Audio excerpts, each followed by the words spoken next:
All righty.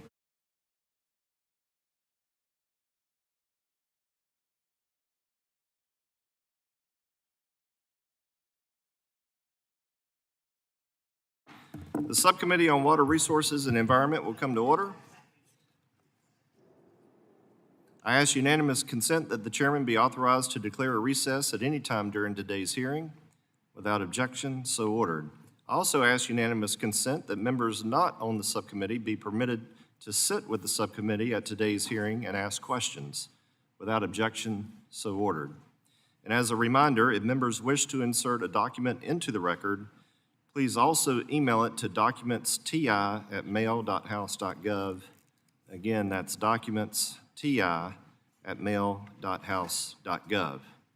Now, I'm going to take a quick moment of personal privilege. I just recently found out, actually yesterday, that my great friend and colleague from California, Ms. Napolitano, has decided that she's not going to run again and retire from Congress. And at first, I was really sad about it. And then it occurred to me she's probably the smartest one here.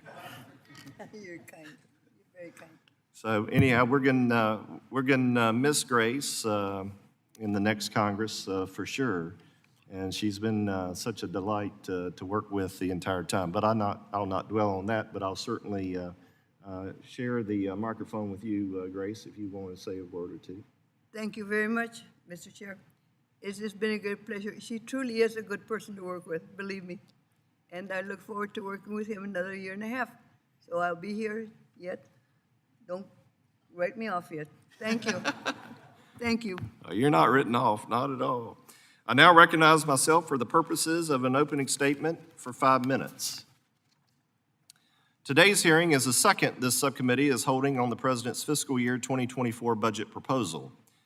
Today, we are pleased to have representatives from the Environmental Protection Agency, International Boundary and Water Commission, the U.S. Department of Agriculture's Natural Resource Conservation Service, the Centers for Disease Control and Prevention's Agency for Toxic Substances and Disease Registry, and the National Oceanic and Atmospheric Administration, or what we refer to as NOAA. I'd like to start with a topic of keen interest among many of us on the committee in particular, and I greatly appreciate that we have the Assistant Administrator for EPA's Office of Water, the Honorable Radhika Fox, here with us today, whose agency is central to an issue that we all know as WOTUS. The definition of the waters of the U.S. under the Clean Water Act has been debated in the courts and altered by varying presidential administrations for decades. At the same time, it has led to uncertainty and bureaucratic back and forth for regulated communities such as farmers, property owners, home builders, and infrastructure developers, among many others. So I was encouraged to see the Supreme Court act decisively in Sackett versus EPA, delivering a seemingly easily implementable and consistent definition of WOTUS. The Sackett decision clarified what the intended scope of the Clean Water Act has always been, doing away with the overreach and confusion of the significant nexus test. This ruling enables EPA, along with the Army Corps of Engineers, to kickstart project completion, eliminate regulatory red tape, and maintain crucial environmental protections by conforming with Sackett. Now, EPA and the Corps must bring the Biden administration's flawed and legally outdated WOTUS rule into compliance. In response to this, the EPA and the Corps recently announced they'll be finalizing a revision to the WOTUS definition by the beginning of September. And while I appreciate the initiative of the agencies to quickly provide a rule consistent with Sackett, I am concerned this is not being done through the right procedures and instead ramrodded without appropriate input. Now, at our hearing last month, Assistant Secretary of the Army for Civil Works, Michael Connor, said the EPA and the Corps will promulgate changes through, quote, a direct to final rule process under the Administrative Procedures Act, or the APA. This is a rarely used procedure which does not employ the traditional comment and response process. The Biden WOTUS rule was based heavily on the significant nexus test, and any revision to the rule, will inevitably be major in order to align with the very clear Sackett decision. The APA is straightforward in its requirement for a notice and comment rulemaking process for major changes to regulations, and it is crucial that the agencies comply with that. The EPA has referred to the process it is pursuing as, quote, surgical or ministerial. which strikes me as a veiled attempt to articulate compliance while leaving much of the original rule intact. And I hope that I'm wrong.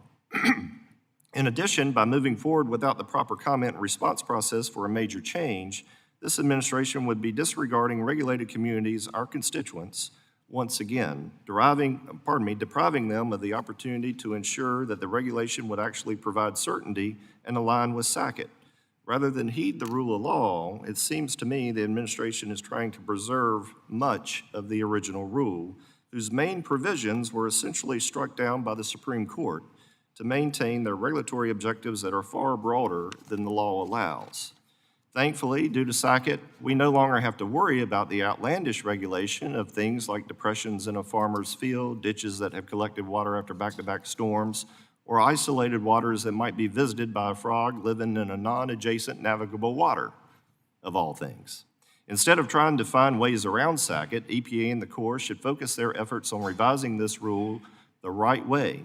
It is undoubtedly possible for the administration to act both expeditiously and accurately, no question about that, and I urge them to listen to the will of the American people and the Supreme Court and do just that.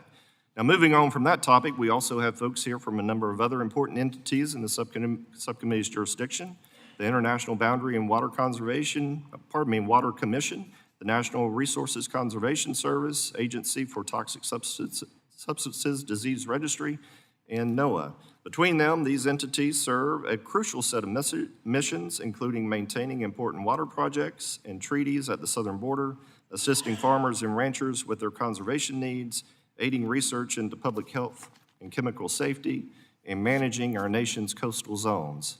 I look forward to hearing from all of them about their successes and challenges in carrying out these missions. I yield back and recognize my good friend and ranking member Napolitano for her 5 minutes in her opening statement.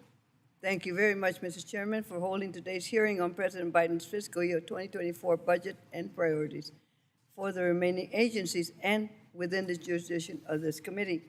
I welcome our federal witnesses today, many of whom I have spoken to often, about the unique water resources challenges facing our nation and the regions and the communities we are all honored to represent. I want to extend a special welcome to Assistant Administrator Fox and Commissioner Geiner. Welcome. The federal agencies and offices you serve here have seen firsthand the challenges posed by climate change, extreme weather, and including persistent drought in providing continued, clean, safe, reliable, and affordable water and wastewater service for the nation. Thank you for your continued and dedicated service to our nation. Mr. Chairman, annual budget proposal of the administration and congressional leaders provide valuable insight into the goals and priorities of their authors. Annual budgets provide an objective way to compare competing visions for the future of our country and for what we stand for in representing our constituents. This year, the contrasts are stark and telling. The Biden administration's proposal lays out a bold vision to grow the economy from the bottom up, to invest in cleaner, greener, and more accessible infrastructure, to create jobs and opportunities for all people, and to restore and protect our environment. That is the same vision shared by House Democrats who, last Congress, passed the largest infrastructure investments in over a generation through the Bipartisan Infrastructure Law and the Inflation Reduction Act, as well as other transformational infrastructure investment bills, such as the first reauthorization of the Clean Water State Revolving Fund in its history. With each dollar invested and each new water and wastewater infrastructure project implemented every day, Americans will continue to reap the benefits of these transformational laws through reduced transportation congestion, cleaner air and cleaner water, and a safer, more resilient, and more livable environment. Mr. Chairman, House Democrats specifically tailored these investments to address the affordability concerns facing many minority, rural, and tribal communities, ensuring that all Americans, regardless of zip code, should have access to clean, safe water, reliable drinking water, and wastewater services. However, I remain very concerned that the current Republican leadership of the House is moving this country in a contrary direction of the will of the American people. For example, House Republican leadership advanced a debt limit proposal that sought to hold hostage the full faith and credit of our economy while blindly slashing critical investments in our economy, our infrastructure, and our quality of life. While thanks to the leadership of President Biden, Everyday families be spared the worst of this misguided proposal.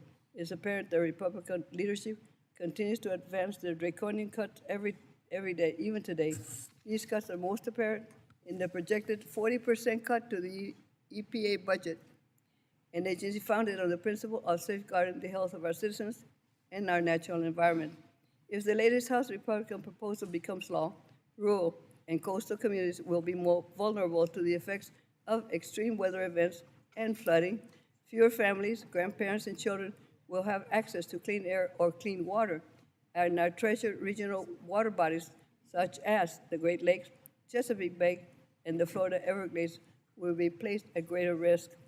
I am further dismayed by their focus on putting polluters over our people and eliminating the Clean Water Act protections on over half of the nation's wetlands and up to 70% of the nation's streams and rivers and lakes.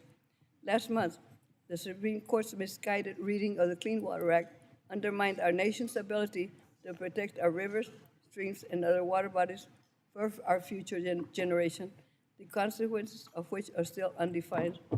Earlier this week, Ranking Member Larson and I called upon EPA and the Corps to start documenting the actual day-to-day impacts of the second decision.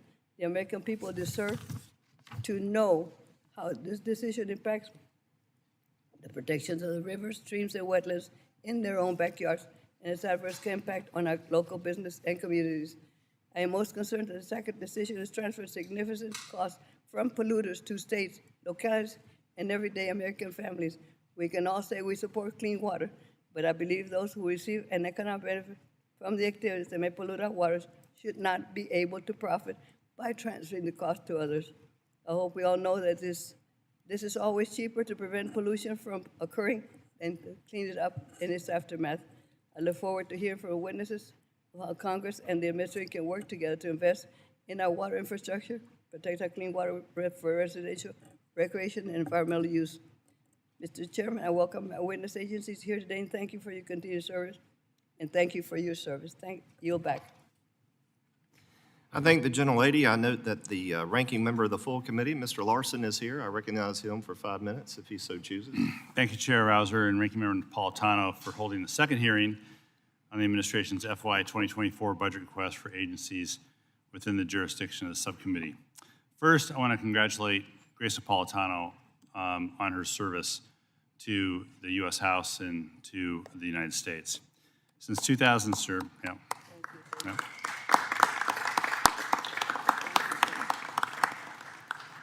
Since 2007, Grace has been a trailblazing member of this committee, fighting to make our waters cleaner and our transportation system safer and greener. As former chair of the subcommittee, Grace was instrumental in delivering historic bipartisan solutions to national, regional, and local water resources challenges, shepherding 4 of the last 5 WRDA bills and advancing the first reauthorization of the Clean Water State Revolving Fund in its history. She's been a tireless advocate for smart, resilient water policy and robust water investments, making sure that her communities, and sometimes the rest of us, but I know she's been a tireless advocate for her communities, and communities across the U.S. are prepared for the challenges that they will face with a changing climate. And finally, she's been a leader in ensuring a voice for our underrepresented communities, including communities of color and tribal communities. I wish her the best for the remainder of her service here, as well as for her endeavors after she's done in Congress. But she still has work to do, and we still have need of her here for quite some time. And Mr. Chair, I will now shift a little bit to the hearing as well, but these budget hearings offer important opportunities to discuss how the administration's priorities for federal agencies we oversee line up with congressional priorities and expectations. The oversight responsibility, this committee's oversight responsibility over the EPA and other agencies on the panel today extends the money that's already been appropriated, including through the bipartisan infrastructure law. In the BIL, on a bipartisan basis, Congress affirmed its commitment to water infrastructure with a significant investment, $12.7 billion in federal money for upgrading wastewater systems, preventing pollution, and supporting restoration programs like those in the Puget Sound where I'm from. These investments are critical, providing a lifeline to communities across the country struggling to maintain water quality. Members who voted for the bill voted for clean water. And we've consistently supported investments in water infrastructure to protect public health and the work that the EPA and other agencies do in support of this clean water mission. I know firsthand the importance of the EPA's Regional Watershed Program for the Puget Sound, but the increased focus and federal resources associated with the EPA's regional programs for the Sound, the Chesapeake Bay, the Great Lakes, and other critical regional water bodies are vitally important to our communities and to the members on this committee. Clean bodies of water enhance the quality of life, the economy, and the health of the communities that surround them. And maintaining robust federal funding for EPA and defending against potential cuts in the fiscal year 24 appropriations process will continue to be a top priority for House Democrats. All the agencies here today provide important services when it comes to clean water across the country. The National Resources Conservation Service assists local communities in carrying out watershed projects for flood protection, water management, and ecosystem enhancement. NOAA has many programs and activities, including work on harmful algal blooms and the National Coastal Zone Management Program. The International Boundary and Water Commission implements the various boundary and water treaties between the U.S. and Mexico, with its impacts felt from the Tijuana River to the Rio Grande. And finally, the Agency for Toxic Substances and Disease Registry is a vital part of the nation's public health system that assesses the presence and nature of health hazards at Superfund sites. And I would note, from what I understand, deployed 15% of their staff to East Palestine recently just to deal with one train derailment. So I look forward to the testimony today and thank each of our witnesses for your participation in today's hearing. With that, I yield back. I thank the ranking member. I would now like to welcome our witnesses, and I certainly thank each of you for being here today. We have the Honorable Radhika Fox, Assistant Administrator, for the Office of Water at the U.S. Environmental Protection Agency. Dr. Maria Elena Hiner, is it Hiner? Is that correct? Commissioner of the United States Section of the International Boundary and Water Commission. Mr. Louis Aspey, Associate Chief of the Natural Resources Conservation Service at the Department of Agriculture, which does a fine job. Dr. Aaron Bernstein, Director of the CDC's Agency for Toxic Substances and Disease Registry. And then Ms. Nicole LaBeouf, Assistant Administrator of the National Ocean Services at the National Oceanic and Atmospheric Administration. Again, thank each of you for being here today. I think you're quite familiar probably with the light system, but green means go, yellow means red's right around the corner. And red, of course, means wrap it up as quick as you can. I ask unanimous consent that the witness's full statements be included in the record. Without objection, so ordered. As your written testimony has been made part of the record, the subcommittee asks, as I just mentioned a minute ago, that you limit your remarks to 5 minutes. And again, I appreciate each of you being here, and we will start with Administrator Fox. Good afternoon, Chairman Rouser, Ranking Member Napolitano, and members of the subcommittee. I'm Radhika Fox, Assistant Administrator for Water at the Environmental Protection Agency, and I want to thank you for the opportunity to appear before you today to discuss EPA's budget request for water programs for fiscal year 2024, and to also update you on the agency's efforts to ensure clean and safe water for all Americans. But before I do that, Ranking Member Napolitano, I want to congratulate you on your retirement and thank you for your decades of service. As you know, we've known each other for a long time. We first met when I worked for a local water agency in California. And I just have to say, you are a true champion for water, not only for your district, but for the nation. And you will be deeply missed. Thank you. So there is nothing more essential than clean and safe water. Yet, if you think back to where we were as a nation just 50 years ago, our waters were so polluted that rivers were literally on fire. Rivers ran in color. That was just 50 years ago. And the American people said, you know, enough is enough. Our waters matter. They're worthy of protection. And it is this very committee that acted. They wrote the Clean Water Act, and they shepherded it through Congress with overwhelming bipartisan support. And with the Clean Water Act, we set an ambitious goal for ourselves. Congress said, let us be a nation that goes from rivers on fire to ensuring that our waters are fishable and swimmable for every American. And with the Clean Water Act as our North Star, America has made tremendous progress in protecting and restoring our rivers, lakes, streams, and oceans. But there is much work that remains to be done to ensure clean and safe water for all Americans. Too many waters remain polluted in this country. Too many Americans still lack access to adequate sanitation, stormwater, and drinking water services. We can and we must do better.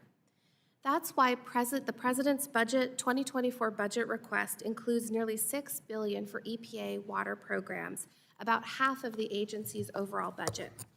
These resources will enable the agency to support states, tribes, territories, and local governments to provide clean and safe water for all communities. So I wanted to begin my update by really highlighting some of the work that we are doing to address America's aging water infrastructure. Thanks to bipartisan congressional action, EPA is investing more than $50 billion through the bipartisan infrastructure law in local water projects, and nearly $13 billion of that will go through the Clean Water SRF program. While historic, these resources fall short of the need at the local level. That's why the budget proposal provides more than $4 billion for water infrastructure, an increase of $1 billion over the 2023 enacted level. This includes about $1.6 billion for the Clean Water SRF program, $280 million for the sewer overflow and stormwater reuse program, $80 million to support the Water Infrastructure and Financing Innovation Act, or WIFIA. And let me just say on WIFIA, this has been a tremendous success story. Since 2014, WIFIA has helped communities from Pflugerville, Texas to Los Angeles, California. EPA has financed more than $38 billion in water infrastructure projects through WIFIA. We have saved ratepayers, the American ratepayers, more than $6 billion, and we've created more than 130,000 jobs. Now, WIFIA is just one example of the power of EPA water infrastructure programs to deliver for the American people, and I want to thank this committee for your ongoing support of that program. The budget also invests about $715 million in our place-based programs, treasured water bodies from the Great Lakes to the Gulf of Mexico, from the Outer Banks to the Puget Sound. EPA's budget proposal also includes $170 million to tackle Pfas pollution, including $60 million for water-related programs. So I want to close by calling for continued partnership. Our ability to ensure clean and safe water for all will be determined by the strength of our partnerships, including the one between the administration and Congress. That's why I'm just so honored to join you all today. I thank you for the opportunity, and I look forward to the discussion. Thank you. Thank you, Ms. Fox. Ms. Heener?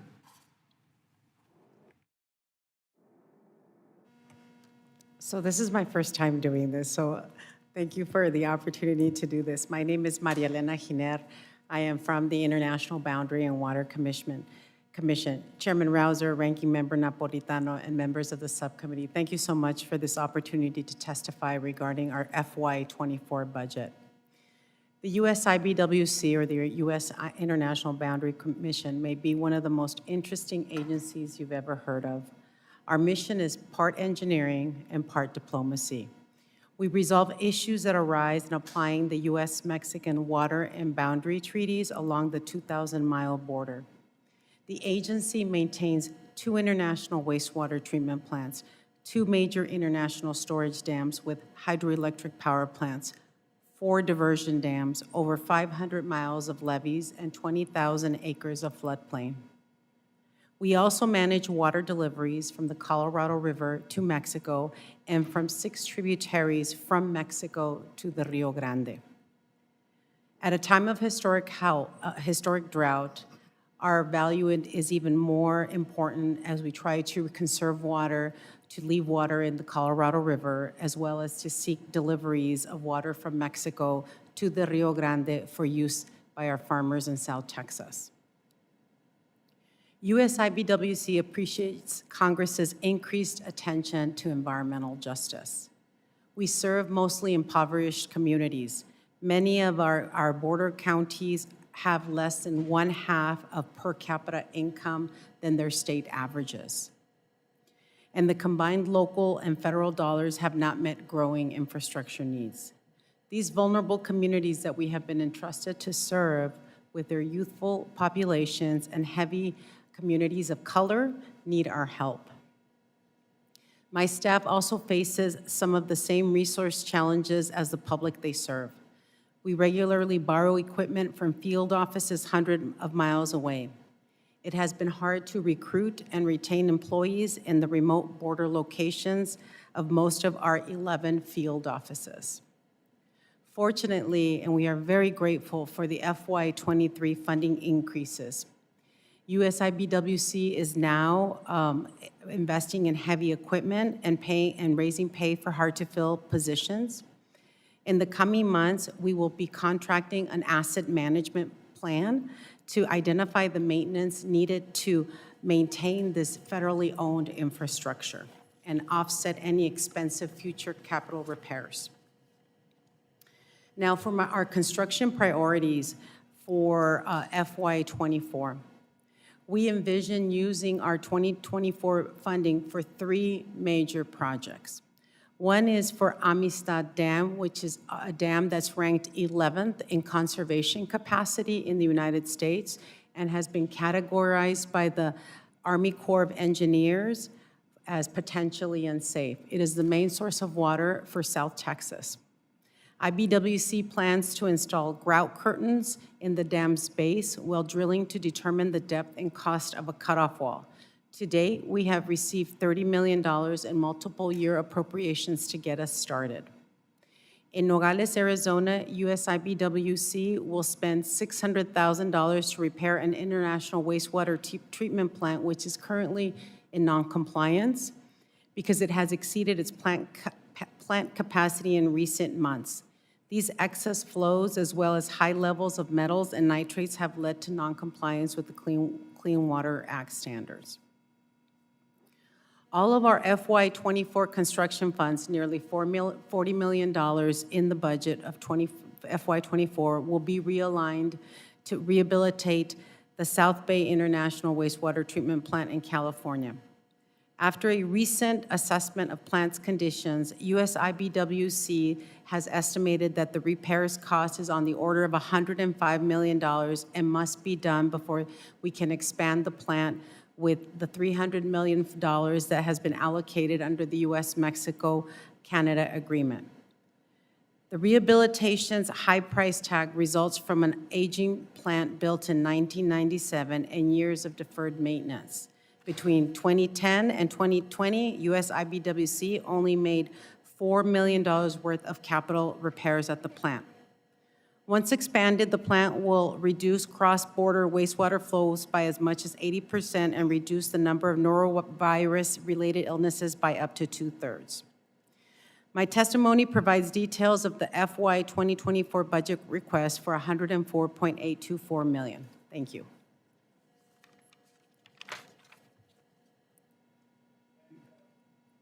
Thank the gentlelady. Mr. Aspey. Thank you. Chairman Rouser, Ranking Member Napolitano, and members of the subcommittee, thank you so much for the opportunity to provide testimony. Or pull your microphone a little closer. That better? I'm my first time too. Thank you. Thank you very much for the opportunity to provide testimony on the U.S. Department of Agriculture Natural Resources Conservation Service Watershed Programs. My name is Louis Aspey, and I am honored to serve as Associate Chief of NRCS. I began my career as a civil engineer and have worked on watershed projects for the majority of my professional life. Like you, I've seen firsthand the benefits these projects provide to citizens and communities throughout America. As one resident with small children in West Virginia said to me after a project was completed a few years ago, I don't need to worry when it rains anymore at night. NRCS delivers voluntary programs and services that enable producers, landowners, tribal nations, and others to enhance land stewardship, improving the viability of agriculture operations and the sustainability of the nation's soils, water, and related natural resources of non-federal lands. About 70% of the nation's land is privately owned, making stewardship by private landowners and managers critical to the health of our agriculture lands and economies. NRCS provides financial assistance and science-based technical assistance to help our customers better manage the natural resources of their land. Although we administer a wide range of conservation programs, today I will focus on NRCS watershed operations and watershed rehabilitation programs. Through both of these, NRCS collaborates with state and local agencies, tribal governments, and other federal agencies to prevent damage caused by erosion, floodwater, sediment, and provide benefits such as water supply and recreation. NRCS works with local government sponsors and individual landowners to solve natural resource concerns and related economic problems within watersheds. The Watershed Operations Program has provided communities with flood prevention, municipal and irrigation water supply, recreation, and wildlife habitat improvement for over 60 years. It has assisted local project sponsors to plan, design, and construct nearly 12,000 dams since 1948. Over half of these dams have now exceeded their planned life, and over 2/3 will reach this milestone within the next 5 years. Projects such as channels, agriculture water management, and floodplain relocation are also part of this program, which illustrates the broad flexibility the authority provides to solve complex water resources problems on a landscape scale. Watershed operations projects are located in all 50 states and territories, and NRCS estimates the average annual benefits to be $2.7 billion. This estimate considers categories such as flood damage reduction benefits to homes, businesses, infrastructure, and agriculture. In fiscal year 2022, NRCS received $600 million in discretionary funding for this program, including $500 million from the bipartisan infrastructure law. Under BIL, priority was given to projects in limited resource areas and historically underserved communities where there is a severe need for watershed infrastructure to protect communities from flooding and disaster and address major watershed issues. The remaining $100 million was split across 137 projects in 37 states and territories. In fiscal year 22, NRCS also received $50 million in mandatory funding that was split between 261 projects in 39 states and territories. The Watershed Rehabilitation Program provides assistance with the planning, design, and implementation needed to bring aging dams up to current engineering criteria. We prioritize dams that pose the greatest risk to public safety. Our efforts extend the service life of dams, bringing them into compliance with applicable safety and performance standards. In fiscal year 2022, the Watershed Rehabilitation Program received $1 million in mandatory funding and $118 million from the bipartisan infrastructure law. This investment recognizes the critical role these structures play in flood management, water supply, erosion control, agriculture productivity, recreation, and wildlife habitat. This funding helps to repair aging infrastructure, creates jobs and commerce, and protects homes and families. Of particular importance, almost 2,500 watershed dams are currently classified as high hazard, which means that they have the potential for loss of life if they should fail. Less than 1,000 of those dams were originally designed as high hazard criteria, so most do not meet current safety standards. Watershed dams are federally assisted, but not federally owned. Local project sponsors continually rely on NRCS to provide them technical assistance on operation and maintenance of their dams, as well as technical and financial assistance to rehabilitate them to current safety standards. In conclusion, I deeply appreciate Congress's continued support for NRCS and our work to ensure the safety and viability of our small watersheds and voluntary conservation on working lands. Thank you very much again for the opportunity to be here with you today. Thank you much. Dr. Bernstein. Chairman Rouser, Ranking Member Napolitano, distinguished members of the subcommittee, thanks for the opportunity to be with you today to discuss the work of the Agency for Toxic Substances and Disease Registry. ATSDR, Perhaps bring that microphone just a little closer to you. a little closer. Okay, I'll swallow it next.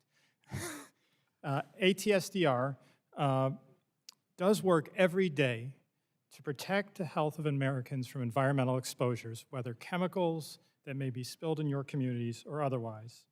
I'm Dr. Aaron Bernstein, the director of ATSDR and the National Center for Environmental Health at the CDC. I'm a pediatrician, and I consider it a great honor to serve in this capacity. Communities across this country routinely ask ATSDR to respond to their concerns about exposures and what they mean to their health and especially the health of their children. A prime example of this is the work that's been done in East Palestine. At the request of Pennsylvania, Ohio, and the US EPA, ATSDR deployed a team of experts who engaged with state and local health departments, poison control centers, and of course, the affected communities.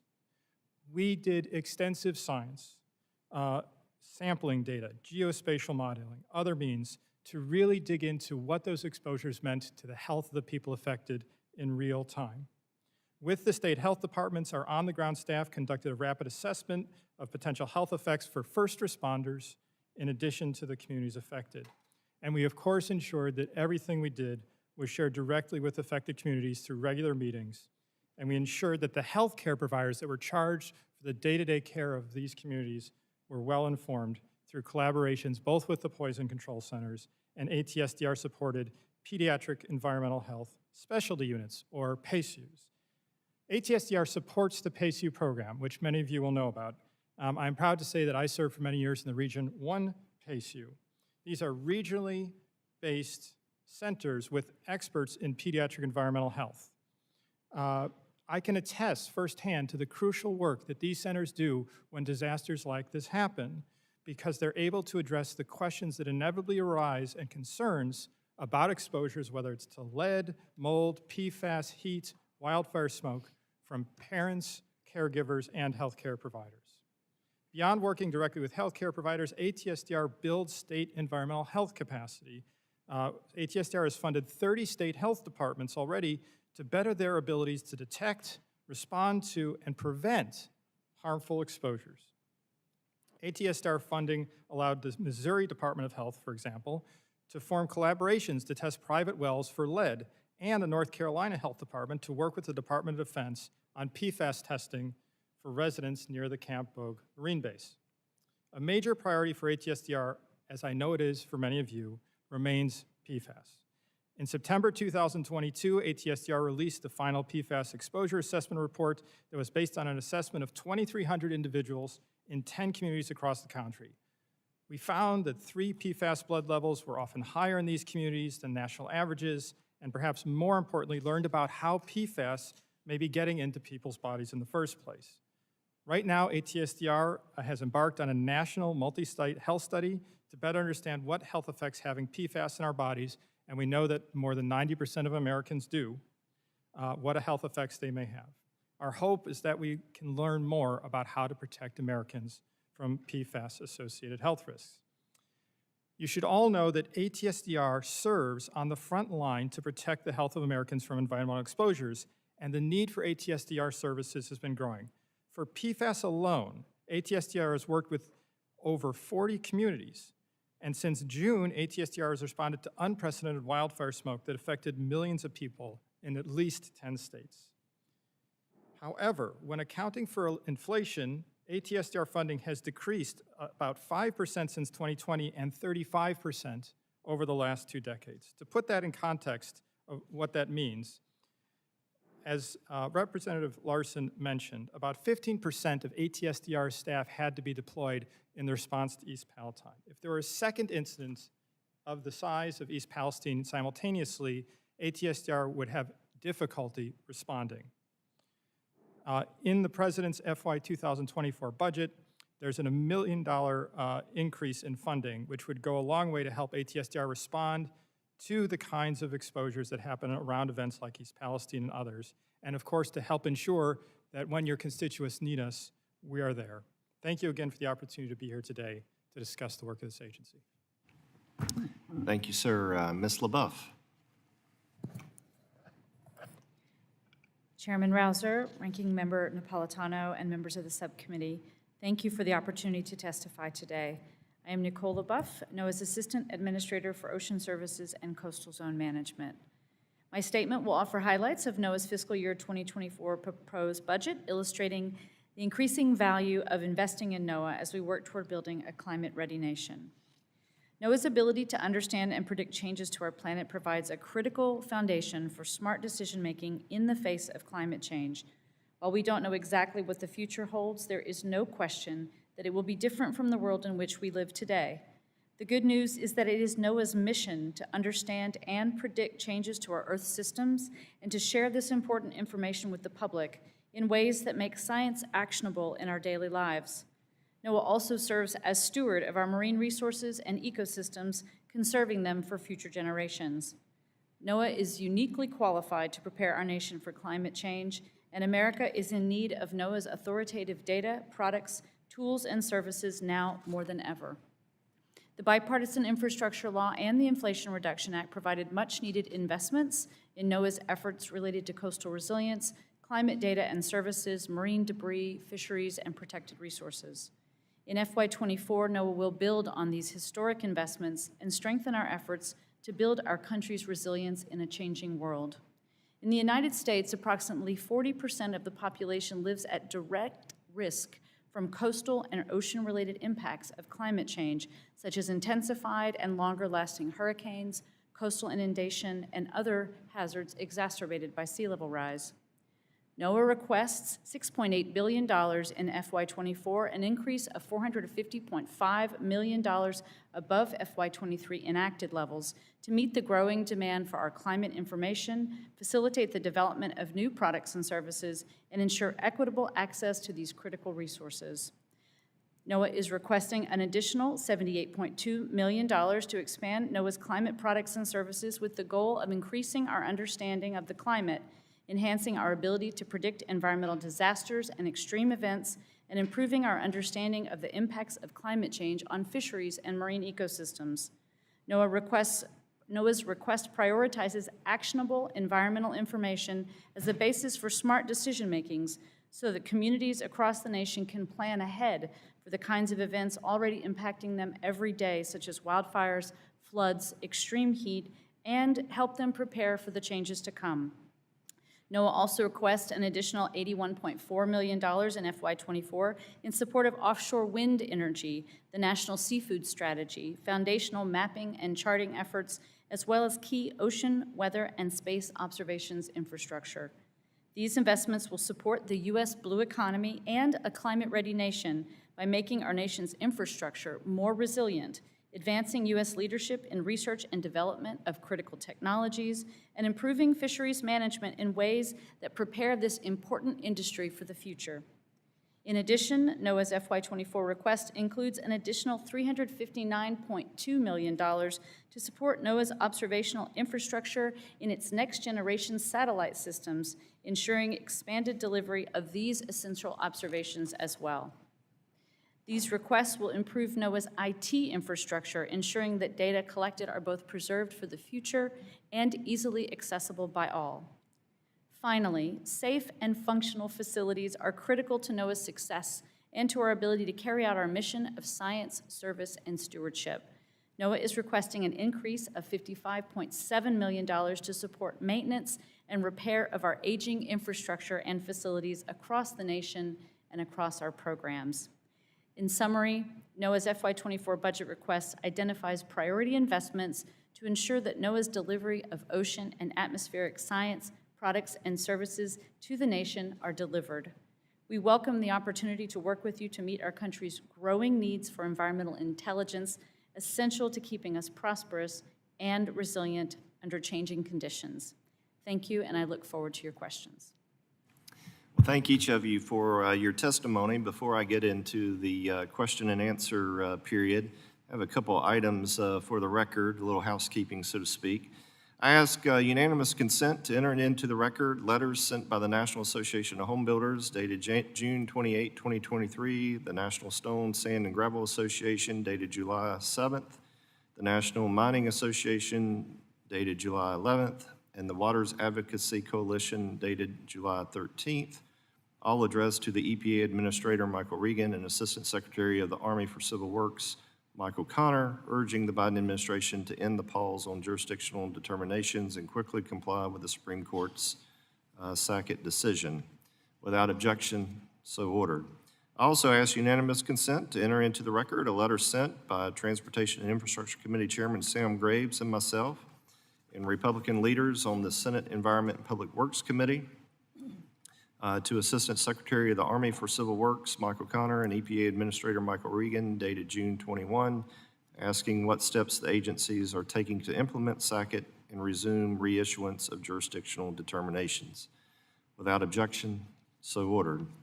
And finally, I ask unanimous consent to enter into the record a response to this letter sent by EPA Assistant Administrator for the Office of Water, Radhika Fox, who's here with us today, and Assistant Secretary Connor, dated July 12th, in which EPA and the Army Corps of Engineers state their intention of delivering a revised WOTUS rule and ending the pause on issuing judicial determinations by September 1 of this year. Without objection, so ordered. Again, I thank the panelists for their very good testimony. Appreciate each one of you being here today. We'll now turn to questions from the panel. I'll recognize myself for 5 minutes for such questions. Ms. Fox, great to see you here. I enjoyed our phone conversation the other day. And as we talked a little bit about WOTUS, and we all know all 9 justices in the Sackett case unequivocally struck down the significant nexus test. Sackett clearly held that in order to be a WOTUS, a water has to be relatively permanent or indistinguishable from a traditionally navigable water. And of course, this was very much at odds with some examples given in the 2023 WOTUS rule, its preamble, and its technical support document. And using the examples from that same technical support document, I have a series of questions to get a better understanding of where the administration is. Pursuant to Sackett, will water collected in ditches from back-to-back rainstorms be considered a WOTUS? Is that a yes or a no? So thank you, Chairman Rouser, for the opportunity to address what the agencies are doing on waters of the United States. We are currently looking carefully at the Sackett decision, and we are in the process of developing a targeted rulemaking to bring the 2023 rule into conformity with the Sackett case. You mentioned, sir, the significant nexus test, which certainly is in the 2023 rule. That does not comport with the law. And so, for example, one of the things that we will be doing in that rulemaking is removing significant nexus. So we intend to follow the law as we continue to implement waters of the United States. So the question again, though, is will water collected in ditches from back-to-back rainstorms be considered a WOTUS? So, Chairman, the Army Corps is responsible for making jurisdictional determinations on various water bodies, and they use case-specific and geographically specific information in order to do that. So those questions are best suited for Army Corps. Yeah. Well, these questions come from the technical guidance, whatever you call it here, technical support document. And that's where I've gotten them from. Here's another question for you. I'll go through these, and we'll see where we are. Well, areas of land with no water present, where an aquatic plant has been dropped in the technical document, it says dispersed. I use the word dropped by a bird, be considered a WOTUS. Will areas of land with no water present, where an aquatic plant has been dropped by a bird, be considered a WOTUS?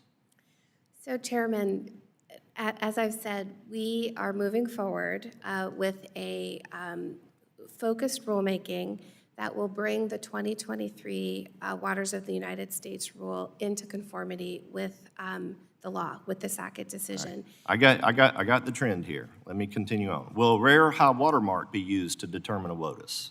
These are all questions that my constituents want answers to. Will the ground 10 feet away from a stream that fizzles out be considered a WOTUS? Under the technical support guide, it was under the 2023 rule. Will moist soil left under tire tracks on a dirt road be considered a WOTUS?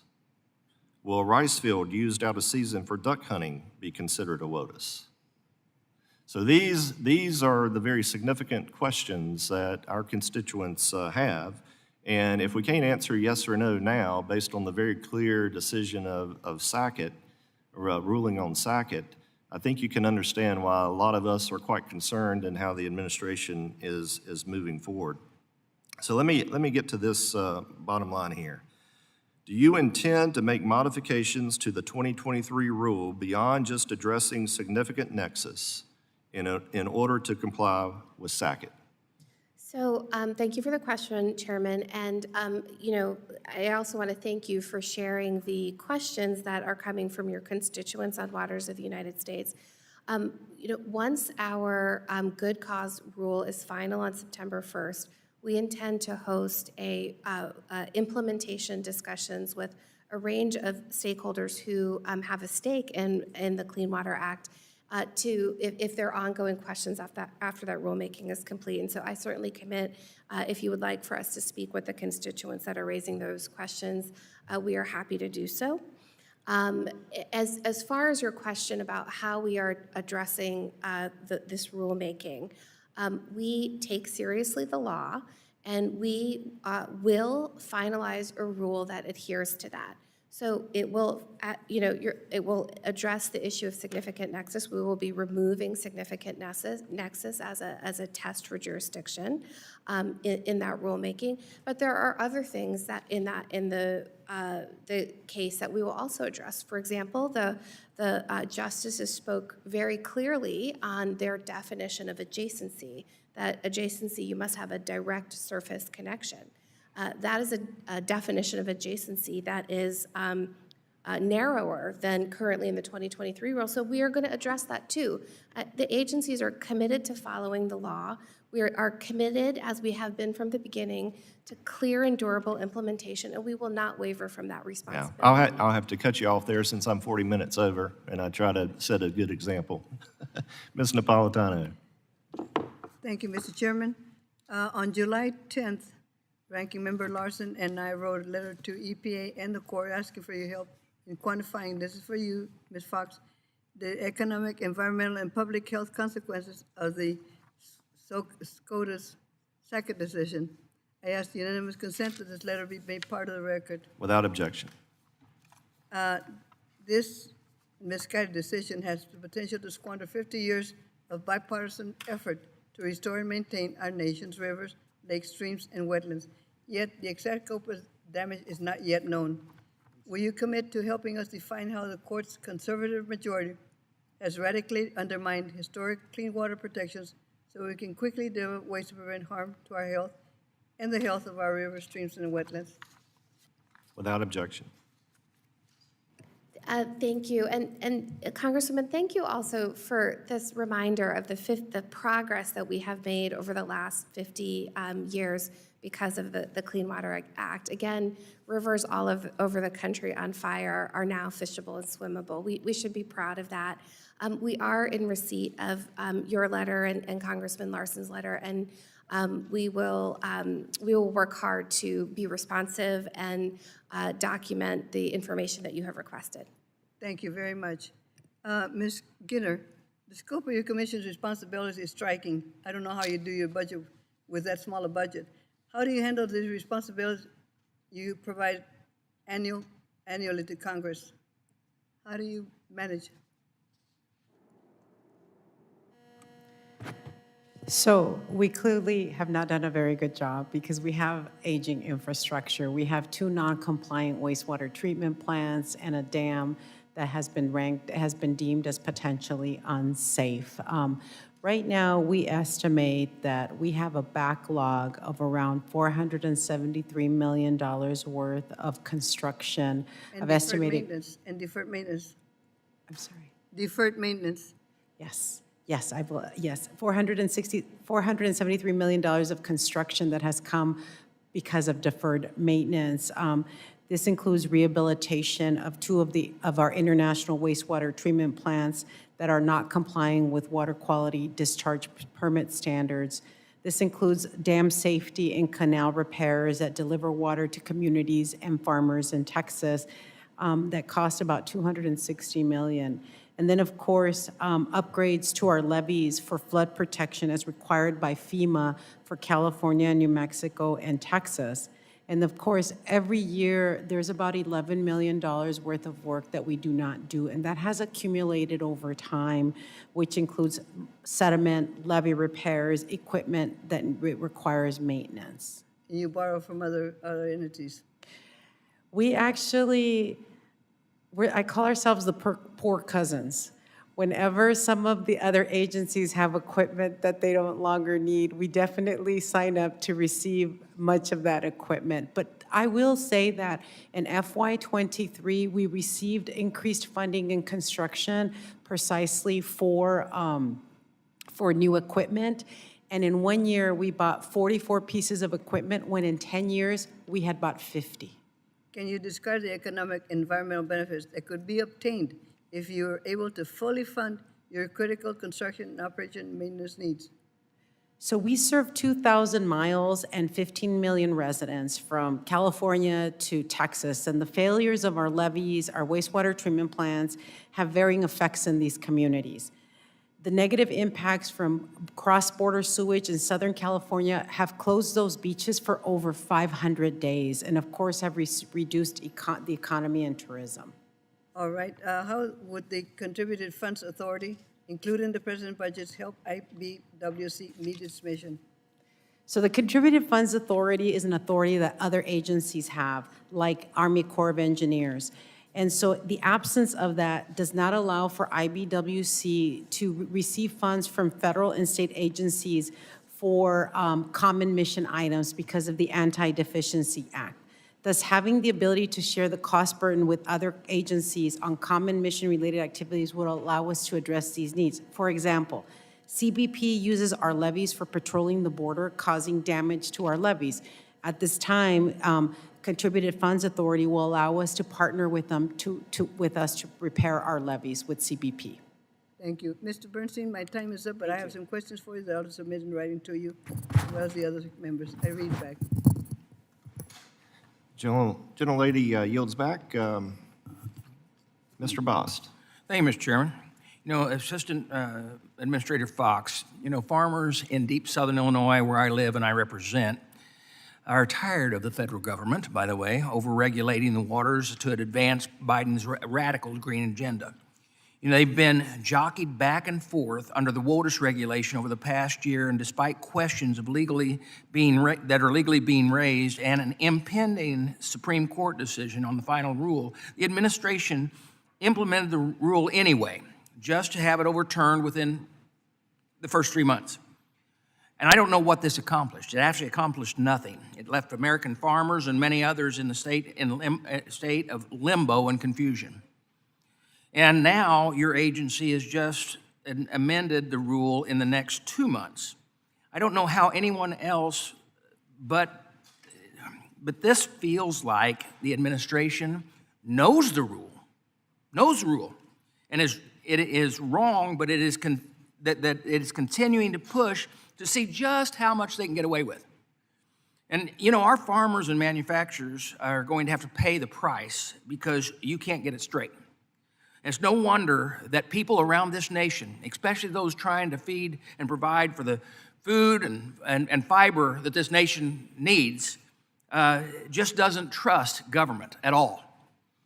As the EPA works to amend the flawed regulation, I need to know if you will commit to properly consider the needs of the farmer and other small businesses who produce the food, fiber, and all that this nation depends on. Yes, we absolutely commit to that. And Congressman, one of the things that I have done in the 2.5 years that I have been in this role as assistant administrator, really following the leadership of our administrator, Administrator Regan, is to listen to all sides. This EPA has engaged more with the agricultural community than any administration. As we developed the Waters of the United States rule, we held listening sessions. We met with farmers and ranchers and developers all around the country. And we value that input. And in fact, in the 2023 rule, we put in place provisions that we heard time and again from farmers and ranchers that was important. For example, we codified a number of exemptions, such as prior converted cropland, artificial ponds, really at their request. So we absolutely commit to that ongoing engagement. But we yet, get better policy because of that. And as it relates to... But yet you could not answer the questions that the chairman asked a while ago, and that is the problem that we deal with our farmers and other people. They have the questions, and government doesn't give it the answer because I've got to watch what I'm going to say because I don't want to say something that it will look terrible on the record. But it really looks like you don't know what you're doing, or you're just trying to force an idea or an agenda that is detrimental to those people who we represent, because you can't give answers. What we are doing is working to make sure that there is a clear, legal, and implementable definition of waters of the United States. I think the Supreme Court has already ruled that you didn't do that, right? The Sackett decision was focused, ruling on a previous enforcement case. It was not a decision about the 2023 rule, but clearly there are aspects of the 2023 rule that are inconsistent with the Sackett decision. Therefore, we are moving quickly to provide regulatory certainty by striking the aspects of the 2023 rule that are no longer consistent. Our rationale for doing that is because we care very much about making sure that the entire regulated community has certainty and clarity, and that is what I our think it's a September shame 1st that rule you will talk deliver. about 50 years ago when the rivers were burning and we needed to do something, that's fine. But this is the problem that the American people feel. When the overreach comes so far that you leave the navigable waters that you should be governing and controlling, and we all want clean water, to worrying about what water runs off the brim of my hat is when you've gone too far. And that is exactly what this rule has done. And that is exactly what farmers feel. That's what my constituents feel. That's what people with construction sites feel, that they might be just building a new addition onto their home. Every time we turn around, government is on our backs. And enough. But yet you get court rulings, but you can't answer the questions that are put before you. I appreciate you being here today, but you didn't answer my questions, and you didn't answer the chairman's questions. And with that, I'm out of time, and I yield back. Gentleman yields back. Mr. Ryan. Thank you, Mr. Chair. I also want to thank my colleague for letting me skip one ahead. I want to also thank our witnesses and each of you for your service and the work that you're doing, and just for your time here today. We appreciate it. Two specific questions local to my district and the community that I represent, which is New York's 18th district, the beautiful Hudson Valley of New York, north of New York City. In my district, we clearly, unequivocally have a lead water crisis. Last month, the Environmental Advocates of New York published a report, which I would like to enter into the record, Mr. Chair. Without objection. Thank you, Mr. Chair. The report in brief shows that 10% of children in the city of Poughkeepsie that I represent, the highest of any city in New York State, have elevated levels of lead in their blood stemming from the 5,500 lead pipes that run through the city. We also think this might be an undercount because many of the samples are mandated by federal compliance, have only been collected from homes in more affluent areas of that city. Ms. Fox, unfortunately, the city of Poughkeepsie has missed the first deadline to apply for some of the IIJA funding through the Clean Water State Revolving Fund. I would ask if you and your team would commit to a visit from the EPA to the city to help the city. Certainly my team will be engaged to make sure that we can address this issue. Thank you for raising that question, and Congressman, I would be pleased to personally come to Poughkeepsie and Poughkeepsie. Yeah, I actually have a family that live there, but I would be happy to come to Poughkeepsie and meet with the folks there locally. And hearing the statistics that you just cited, they are concerning. The science is clear. There is no safe level of exposure to lead, especially for children. That is why this administration has put forward the most ambitious plan to tackle this issue. We have the Lead Pipe and Paint Action Plan.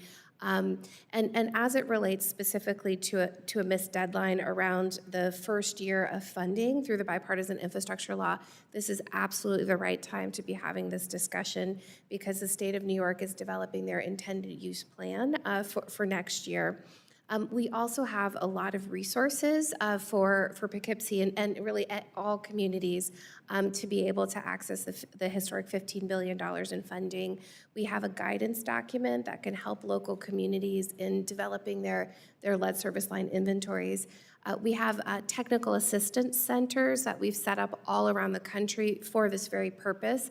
And Poughkeepsie and other communities can receive that technical assistance free of charge to help them with their inventories, to help them sort of navigate all of these funding programs that are so exciting and available right now. So we would be happy to provide that support because we got to get the lead out.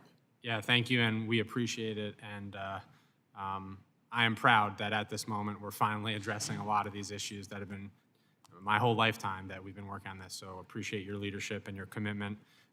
One other separate point, this weekend, and it's a multi-part story, there's an explosive story in the Wall Street Journal, which I would like to enter into the record as well. Without objection. Thank you, Mr. Chair. It published ultimately saying that AT&T, Verizon, and other major global telecom companies have left behind a sprawling network of cables covered in toxic lead across the entire United States.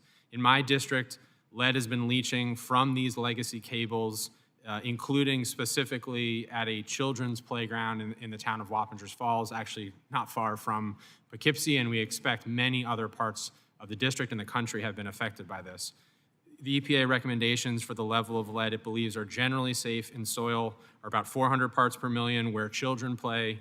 The Wall Street Journal independently confirmed that there were 850 parts per million of lead at that playground, more than twice the acceptable amount, even when, of course, we all know that no amount of lead is safe for our kids.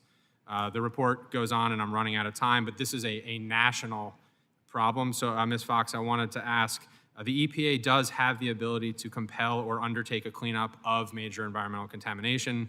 Does the EPA plan on compelling cleanup action from these telecom companies for this issue? Yeah, thank you for this question. As you know, this Wall Street Journal article just came out, so we are looking at the information very carefully and figuring out next steps, and I'm happy to follow up with you, Congressman. We're also coordinating with the FCC on this, and so we're happy to follow up in the coming weeks. Thank you. Thank you, Mr. Chair. Gentleman yields back. Mr. Edwards, you're recognized. Mr. Edwards, pull your microphone to you.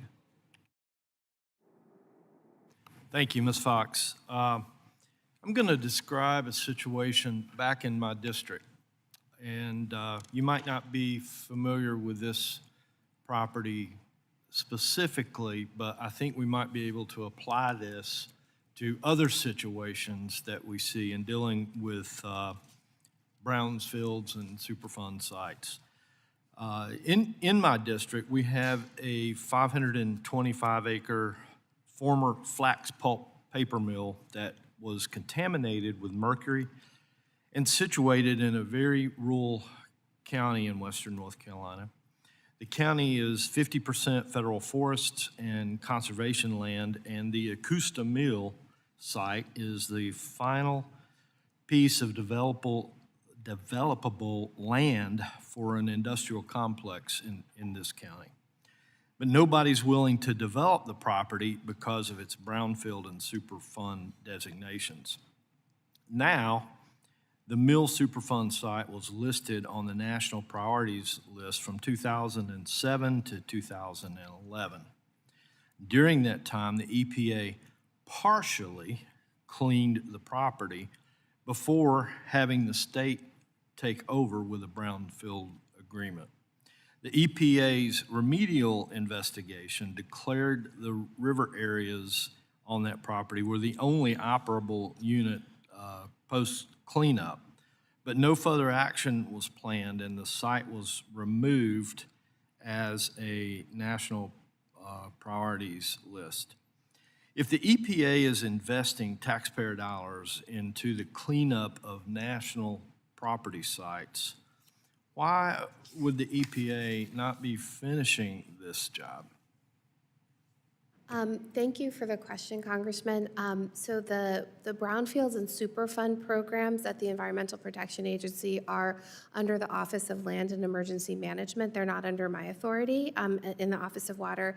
So I will take that question back to the leadership in the Land of Emergency Management and make sure that we get back to you on that question. What kind of follow-up, if any, does the EPA do with responsible parties to ensure cleanup of an ex-MPL property that is no longer operable? Do you have any responsibility or interaction with those at all?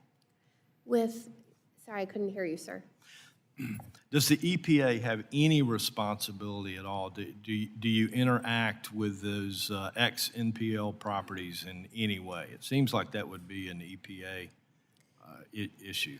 Yeah, so again, sir, I want to make sure that we give you the best factual information, so we will connect you and your team to leadership in the Office of Land and Emergency Management, who as well as our Office of Compliance Assurance and Enforcement, who are the two offices within the EPA that would primarily be dealing with responsible parties and Superfund brownfield matters.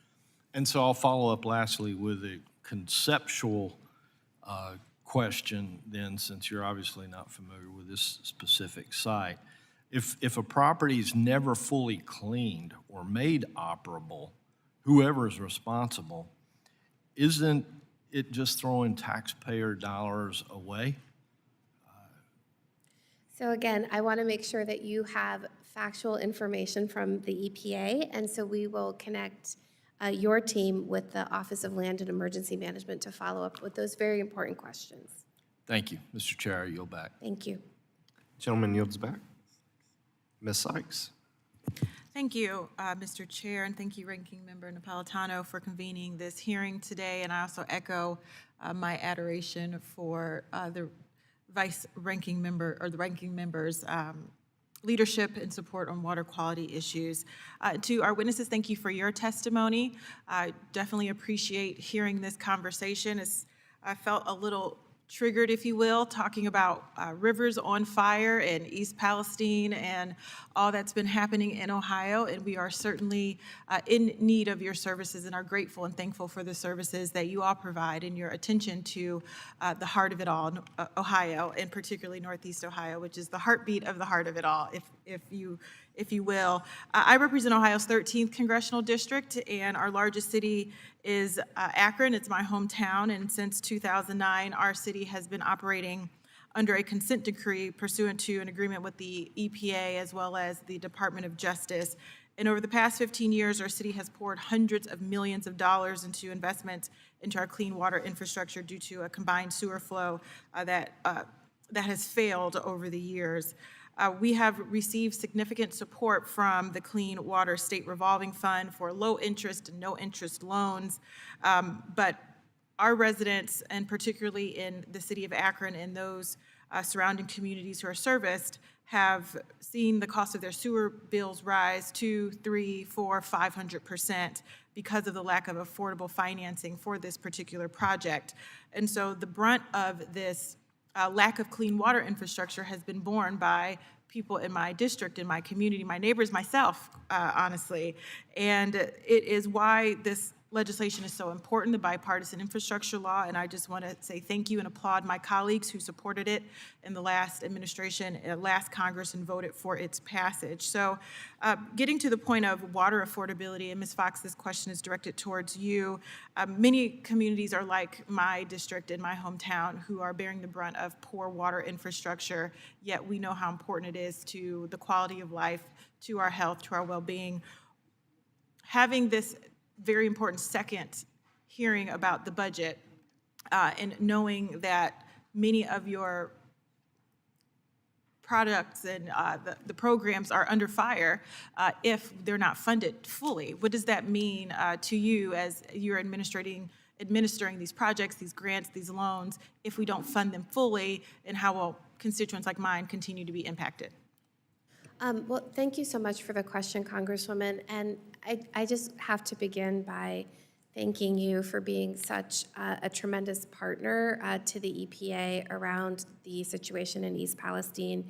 You've been just a fierce advocate for your constituents, and the work that the federal government has been trying to do and the state to try to make progress there for the people is in very large part because of your commitment. So thank you for that. And thank you for raising this issue of water affordability. The sad reality is that there are too many Akrons around the country. There are many older industrial cities, especially in the Midwest and Northeast, that face these water affordability challenges. That's why this is not the time to cut our budget for water infrastructure, because that will only make it harder for communities like Akron to find affordable funding and financing programs. So it would lead to greater rates. It would lead, frankly, to challenges for states, tribes, territories, and local governments, because 85% of the EPA's budget goes to states, tribes, territories, and local governments. It's not our budget, it's the people's budget, truly. And on Akron, one thing that we would be pleased to do is in the Office of Water, we have a water infrastructure center, a financing center. And what that center does is work with communities like Akron to make sure that they're aware of and fully accessing the range of funding and financing programs that we have at EPA, but that also other agencies have to support investment. And so, Congressman, we'd be happy. I understand that there's a new mayor in Akron, and so we would be happy to follow up with the mayor and with your office to make sure that they are plugged into all of these opportunities. Thank you. And really quickly before my time expires, Dr. Bernstein, I do want to recognize and thank your department for coming into East Palestine so quickly and acknowledging the threat that so many people had and so many concerns that people had. I don't represent East Palestine, but as we know, water knows no jurisdictional boundaries. And knowing that we had a good partner in the federal government on site, very quickly answering questions, thinking of the children's health. That was the one question that we heard over and over. Again, just want to say thank you and applaud you for the work that you do on behalf of the Ohio's 13th Congressional District in Northeast Ohio. Thank you, Mr. Chair. You're back. Lady yields back. Mr. James. Thank you, Mr. Chairman. And thank you for all our witnesses for being here today. Your direct engagement and passion for clean water is critical for everyone in the United States of America and around the world as we set the example for how we must live. Really quickly, is anyone in the panel familiar with Biocon ERS? Okay. As I tour my district and I learn more about the technologies associated with making sure we have clean water, this is one particular technology that I was educated about. This is intended to get rid of Pfas in a manner that would completely, over time, extract this dangerous forever chemical from our drinking water eventually. I'll follow up with you, Madam Administrator, on any technologies you're working for in that regard. But as a follow-up question, can you give us an update on the PFAS strategic roadmap? Absolutely. Thank you, Congressman. And I look forward to learning more about this technology, because if we are going to successfully tackle PFAS pollution in our air, land, and water, we're going to not only need to build the scientific foundation and strengthen the regulatory foundation, but also and fund PFAS remediation like we're doing through the bipartisan infrastructure law. But we're going to need technology solutions and innovation in order to address it. So I look forward to learning more. As far as the PFAS strategic roadmap, this was under Administrator Regan's leadership. The EPA produced our first ever strategic roadmap that was really looking across all of our authorities as an agency to tackle this issue. And I co-chair the PFAS Council that guides that roadmap. I have to say, the career leadership across all of our headquarters and regional staff have been doing a phenomenal job delivering on each of the commitments in the roadmap. We are on track, on pace with many of those commitments. In my office, the Office of Water, a signature action that we're moving forward is establishing the first ever drinking water standard for PFAS. We proposed that rule this spring. The public comment just closed a week or so ago, and we're working quickly to finalize that rule by the end of the year. So we're working hard on this issue. We know that people all around the country are concerned about PFAS in their water, in the land that their children play on, in the air, and we're tackling it head on. Perfect. Another, storm sewer separation, combined sewer overflows, a big deal in my district, Michigan's 10th Congressional District, right on Lake St. Clair. And as you well know, not just in the Detroit area, but in areas all across the country, particularly older industrial cities. This is a real big problem, particularly with flooding. What is the administration doing, particularly in socioeconomically depressed areas, in areas particularly in industrial America that may not have that separation? Are there investments being made for that storm sewer separation, remediating combined sewer overflows? And can you explain a little bit more about that? Yes, thank you for the question. And here's a fun fact: most combined sewer systems, like in your district, they tend to be, as you said, in older industrial areas, the Northeast, Midwest. I started my water career at the San Francisco Water Agency, and strangely enough, we had a combined sewer system there, which is not typical in the West. So I really understand firsthand what the challenges of the combined systems can be, especially when we have, extreme rain events. There are a range of resources that can be utilized to address this. So, for example, all of the money that's in the Clean Water State Revolving Loan Fund program, that can be utilized, for example, to separate systems. And that's often a solution. There's other ways that we can shore up the infrastructure to deal with the flooding that occurs with these systems. So I'd be happy to. And I apologize for cutting you off, but I would like to discuss those. I would like to personally invite you to my district, the 10th Congressional District in Michigan this year. Take a look at some of the innovative things that we have going on, and hopefully to gain the administration support for further investment in keeping our water clean in the Great Lakes. It would Thank be you my so much. honor to join you. Perfect, thank you. you. Mr. Chairman, I yield. Ms. Wilson, you're recognized. Thank you so much, Chair Rouser and Ranking Member Napolitano, for today's hearing to discuss the necessary investments in our water infrastructure. We must make conscious decisions to invest federal dollars where they are most crucial and beneficial. My congressional district, District 24, is in urgent need of major water resources investments in Miami-Dade County, Florida. The Biscayne Bay, located in the heart of my district, needs funding for conservation and restoration as it suffers from propeller scars causing sediment erosion and water quality issues affecting the ecosystem's overall health. Every day we fail to address these issues, South Florida's drinking water will continue to be contaminated, resulting in dire consequences for the health and well-being of our residents. So we are in a race against time to safeguard our public health. Miami-Dade County's wastewater infrastructure needs $4 billion as we transition from septic to sewer.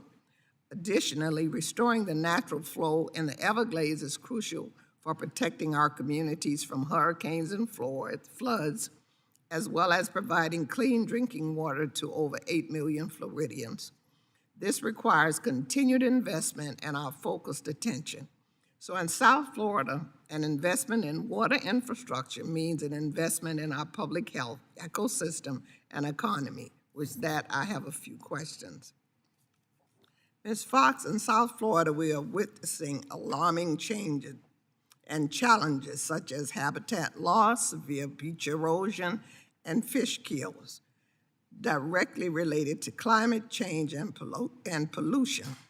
Can you discuss how programs like the EPA's geographic programs address erosion and loss in coastal communities? Thank you for the question, Congresswoman. And you are absolutely right.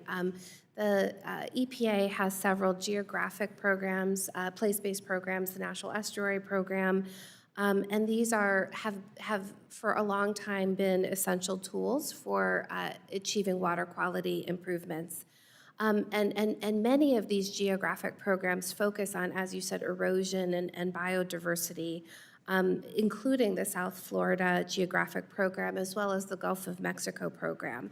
And the FY 2024 budget calls for about $35 million for those programs. Some of the things that are happening right now, which are so exciting around these issues of erosion and loss in biodiversity, is we're supporting critical research on coral reefs and coral biodiversity. We're looking for ways to address nutrient pollution in those areas of the country, which can lead to a lot of the loss in biodiversity. So I'd be happy to follow up with you in your office. I have to say, our EPA staff in Region 4, this is some of their proudest work that they're doing. They're making great progress. And I think with the FY 2024 budget, we can continue that work. Okay, very quickly, based on your understanding of grants provided directly to states, could there be improved outcomes if the grants were given directly to municipalities? So, one of the things that has made the Clean Water Act so successful, as well as the funding programs like the State Revolving Loan Fund Program, is the partnership between EPA and the states in delivering these resources. We have been working very closely with all of the states in making sure that these resources are reaching all communities. 49% of the resources provided through the Bipartisan Infrastructure Law must go out as grants and principal forgiveness to disadvantaged communities. So we're really working closely with states to make sure that every community that needs it is accessing those dollars. And so we're very confident that we can continue to make progress by partnering with the states in this endeavor. Okay. Dr. Bernstein, Turkey Point Nuclear Plant located on the coast of Biscayne Bay has been operating for over 50 years and raises concern due to its proximity to our delicate ecosystem. In the face of aging infrastructure, is that a constant threat of an unpredictable climate? What measures is your organization implementing to prepare for a nuclear catastrophe? Thank you, Congresswoman, for that question. So as a part of my responsibility at CDC, I also oversee the National Center for Environmental Health, which is a separate agency from ATSDR, which I'm here for appropriations. But within NCEH, there is a program focused on nuclear radiation risk, which works essentially as the public health backbone of any nuclear concern. So the actions we take are in response to community engagement. So we proactively we will work with communities of interest. I don't know off the top of my head if we have directly engaged around the Turkey Hill plant. I've been in this job 5 weeks, so I don't know everything I need to know yet. But I'd be happy to go back and look into that for you. Thank you. I yield back. Mr. Ezell. Thank you, Mr. Chairman. Administrator Fox, I want to thank you for coming to my state of Mississippi last year. Jackson, our capital, we had a water crisis there, and it's still somewhat ongoing. The response from the Mississippi Rural Water Association and other state association member utilities played an instrumental role in restoring these important services. As you're aware, the state of Mississippi has received millions of dollars to improve its critical water systems. However, much of the funding is set to expire in 2026. As I speak about the system operators in my state, I hear about ongoing supply chain issues and a limited number of contractors available to complete these projects. According to the members, if a contract were signed today, it could be 18 months before work would even get started. And these critical repairs on our water infrastructure. How can Congress work with the EPA to ensure rural and low-income states like Mississippi can effectively use federal funds provided to make these important critical water improvements? Thank you for the question, Congressman, and thank you for mentioning Mississippi Rural Water Association. Yes. When the Jackson water crisis was happening, the administrator and I traveled down there 4 times, and to see Mississippi Rural Water at work, just the fellowship, the sense of, you know, a local system needed help, we were going to be there. It was truly inspiring. I got to be with them at the incident command and just saw firsthand the generosity and spirit and contribution that they made. And, you know, thank you for the question too, because, you know, one of the things that I learned when the bipartisan infrastructure law passed is that only 10% of water systems around the country have successfully accessed the state revolving loan fund program, which, you know, has been around in decades. And that number, it's not acceptable.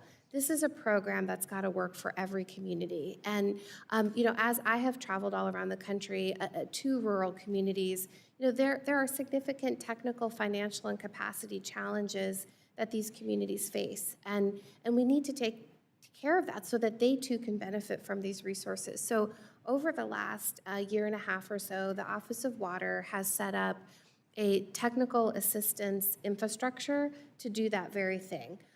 We have actually a website, Water TA, so any community can access planning support, design and engineering support with grant writing so that they can access these funds.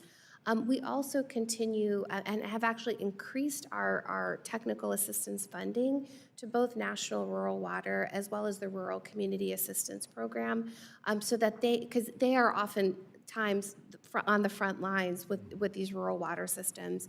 And so they've gotten significant increase in support from the EPA so that they can continue to work with rural America.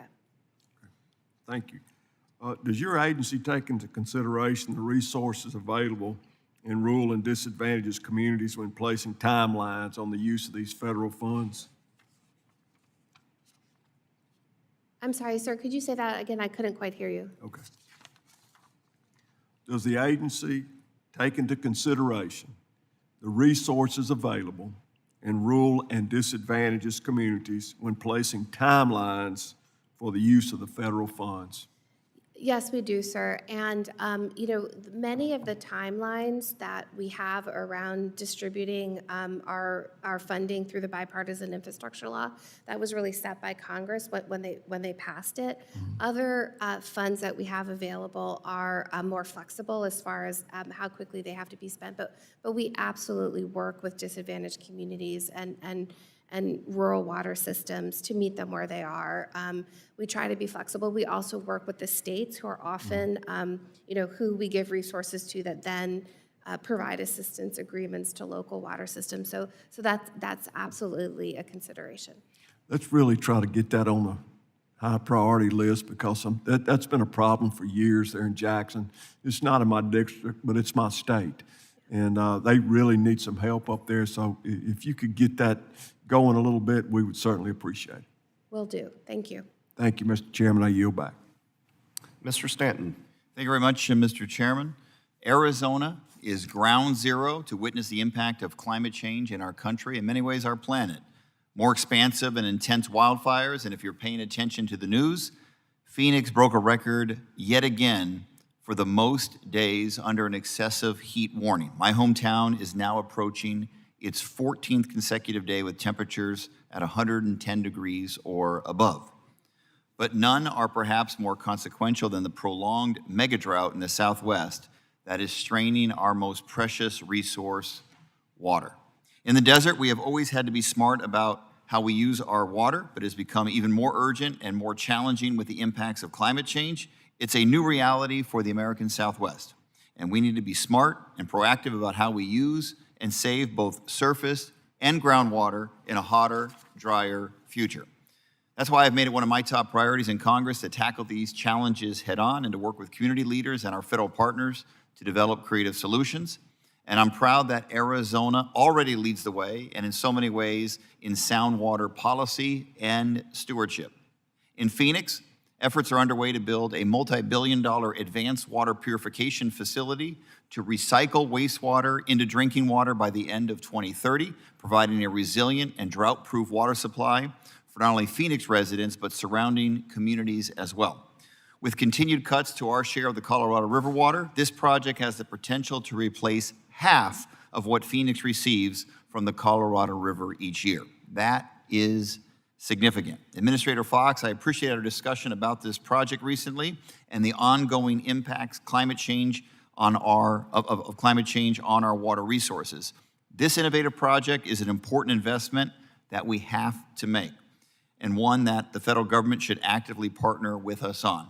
How can the EPA support Phoenix's effort on this critical project? Thank you for the question. And Congressman, I have to say congratulations, because it's been a few years since I've seen you. And the last time we were together in person, you were the mayor of Phoenix. So it's wonderful to see you again. And, please know the EPA is committed to working with Phoenix. It sounds like a very exciting project that you described, and just the kind of project that we need in the western states.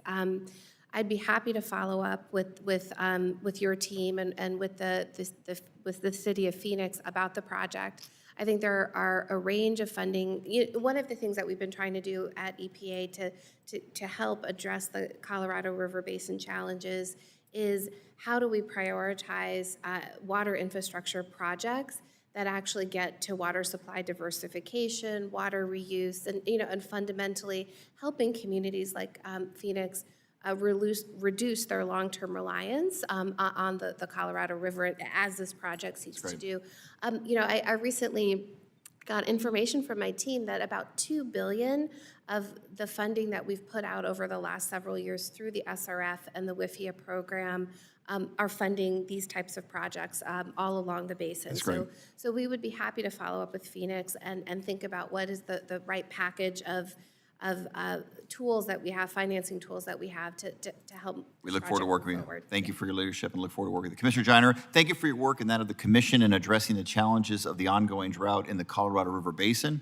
Mexico has been a key partner on the Colorado River in recent years and has contributed in the same way as other basin states in reducing water consumption. Last year, Mexico's allocation of Colorado River water was reduced 5%, and this year, as the drought has persisted, it was reduced 7%. These cuts, combined with significant cuts taken by Arizona, have been helpful, but they will not be able to reverse the devastating impacts of the ongoing 23-year drought, a drought that threatens the entire Colorado River system and all who rely on it. We all have an interest in protecting the system from collapse. Recently, the lower basin states reached an agreement to conserve an additional 3 million acre-feet of water, but we can't do it alone. This crisis needs an all-hands-on-deck approach from all basin users, including Mexico. Can you provide an update on discussions with Mexico and a timeline for potential agreement on additional water conservation? Yes, thank you for the opportunity to answer this question. Yes, we have been working very hard with Mexico on them taking their proportionate share of cuts related to water deliveries. 1.5 million acre-feet is delivered to Mexico yearly. You are correct. They are taking a cut right now, 7%. And we have met with very high levels within the Mexican government, and they're committed to do their proportionate share of cuts with deliveries as well. We intend to have a minute in place in time for the record of decision that will be issued by Bureau of Reclamation. So that will be like in January. And let us know how Congress can support you in that incredibly important effort. Thank you. So I yield back. Mr. LaMalfa.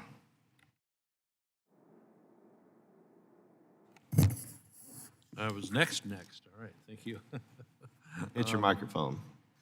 Yep, we're hotted up here. First, I wanted to say to our colleague, Ms. Napolitano, it's a real pleasure, and I know we still have a year and a half to go, and that's good, but it's a real pleasure to work with you and serve with you, and your parents named you aptly your first name in working with you, ma'am. Thank you. God bless you. So, Administrator Fox, good to see you. I had a chance to speak with you a little bit earlier. This will be directed in your direction here. Earlier this year, we introduced a bill, H.R. 1586, the Forest Protection and Wildland Firefighter Safety Act. It's keyed on fire retardant, the pinky shred stuff we dump out of airplanes and helicopters big time. And of course, it's extremely important in fire suppression all over the West, all over the country, as we have more and more large fires. I just came from a conference meeting about that, talking about California wildfire with my bipartisan colleagues there. And so indeed, fire suppression is one of the main missions of the Forest Service, as well as our local CDF CAL FIRE in my home state, and then every other jurisdiction that's next to a forest. So the retardant has worked extremely well. It's been modified over the years. It's very environmentally friendly and certainly conscientious about how it's used. It's, as you know, there's its requirement in it being dropped on a fire is that there's a 300-foot buffer away from any kind of a stream or river or body of water.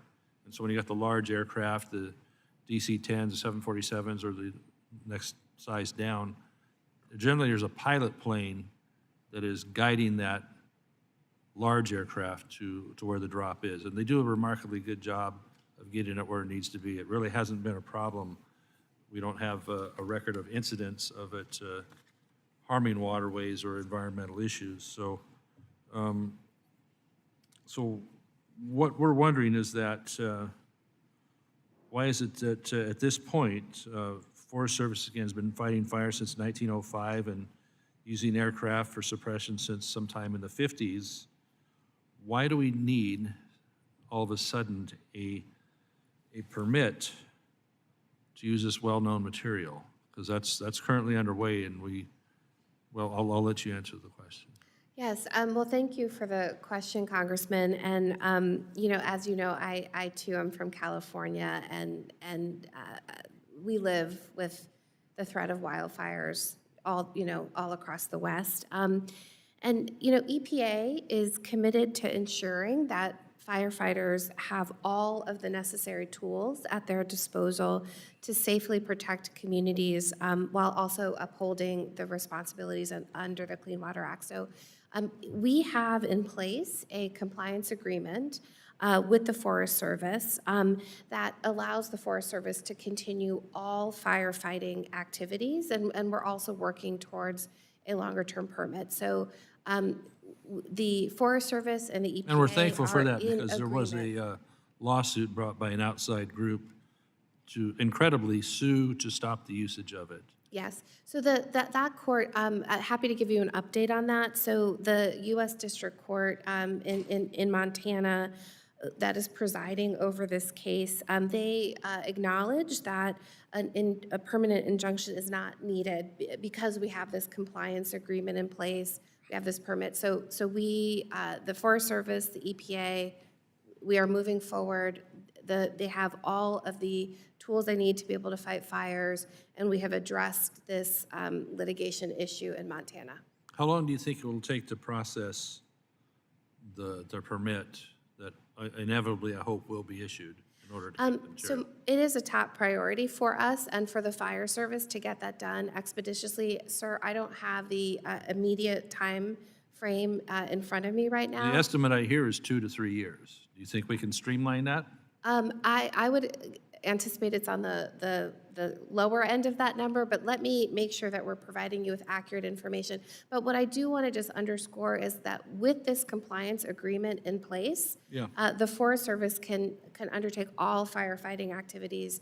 There are no concerns at all. You don't see any difference in their ability to fight fire this year versus previous years under that compliance? I'm sorry, sir, I couldn't hear you. Okay, you don't see any difference in their ability to fight fire this year versus previous years? No, they are able to undertake all the tools.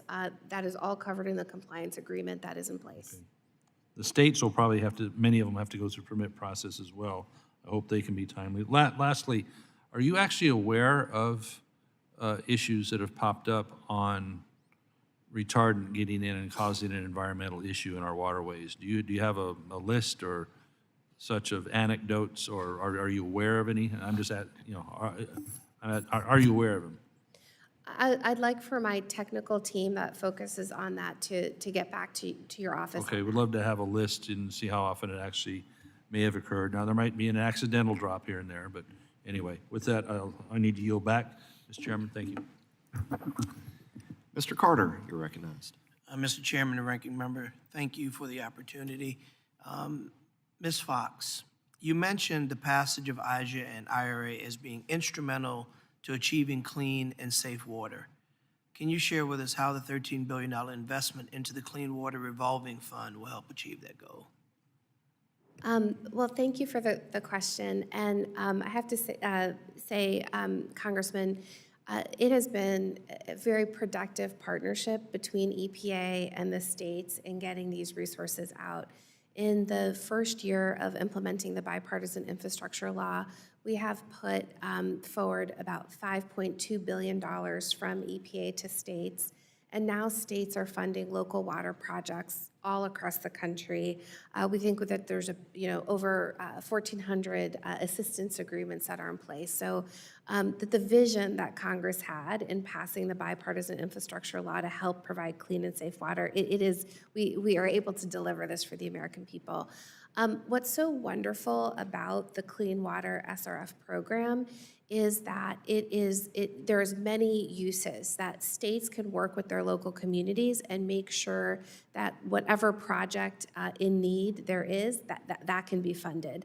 So it is funding flood mitigation projects. It's supporting issues around combined sewer systems, which we were talking about earlier.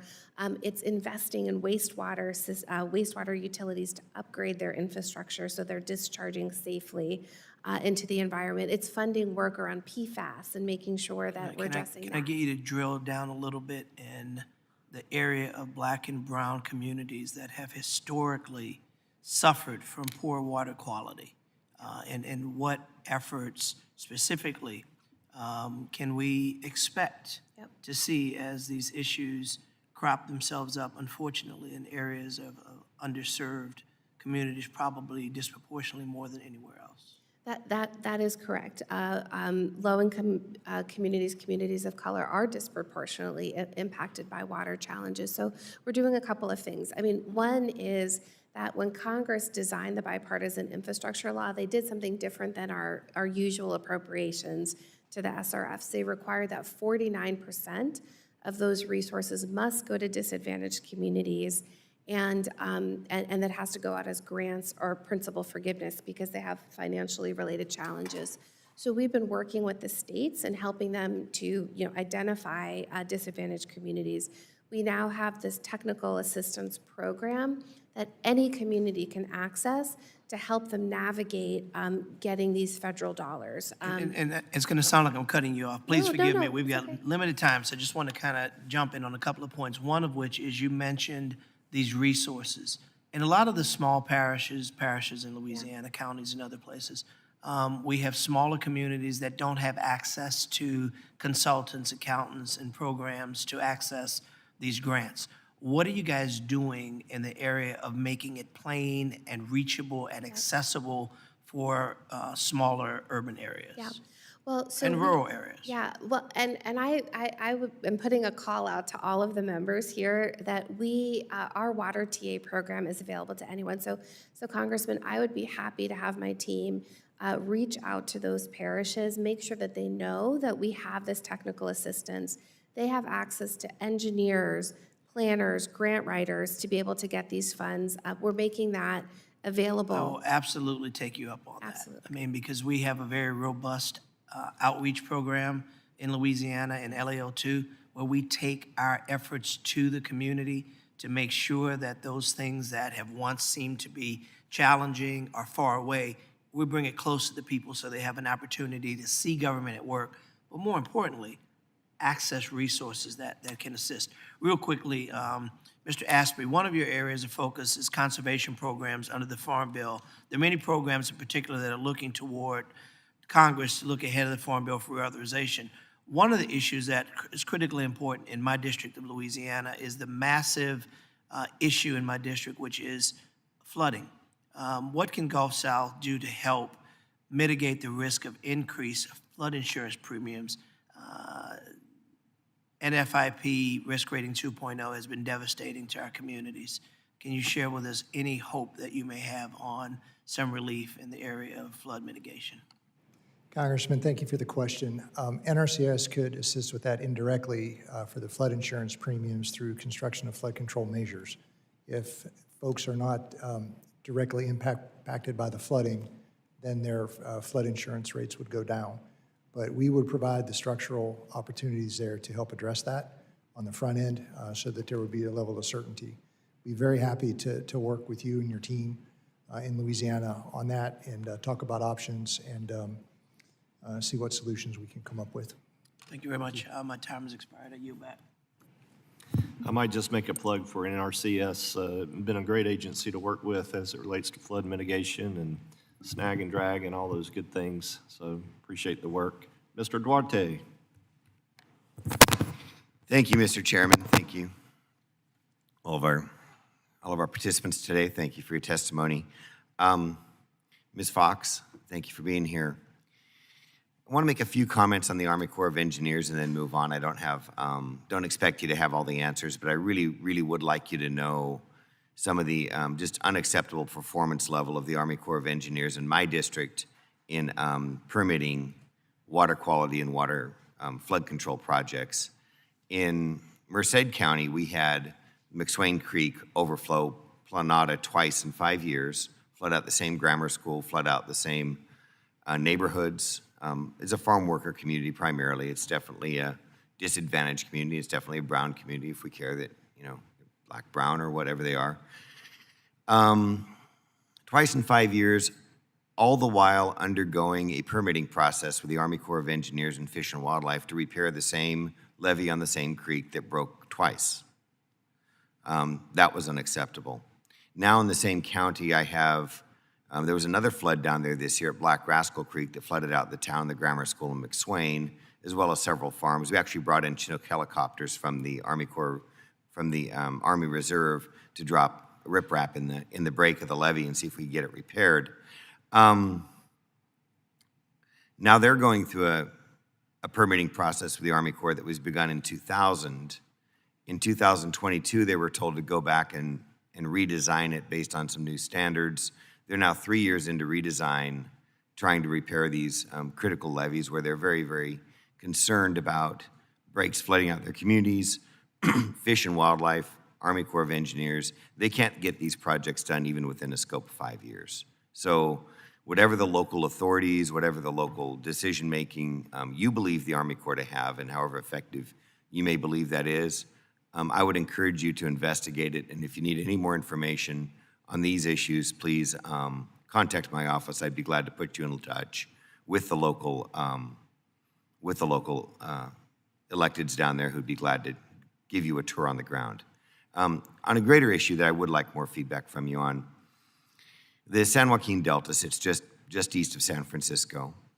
It is a critical water resource, critical water conveyance point, and a critical habitat preserve.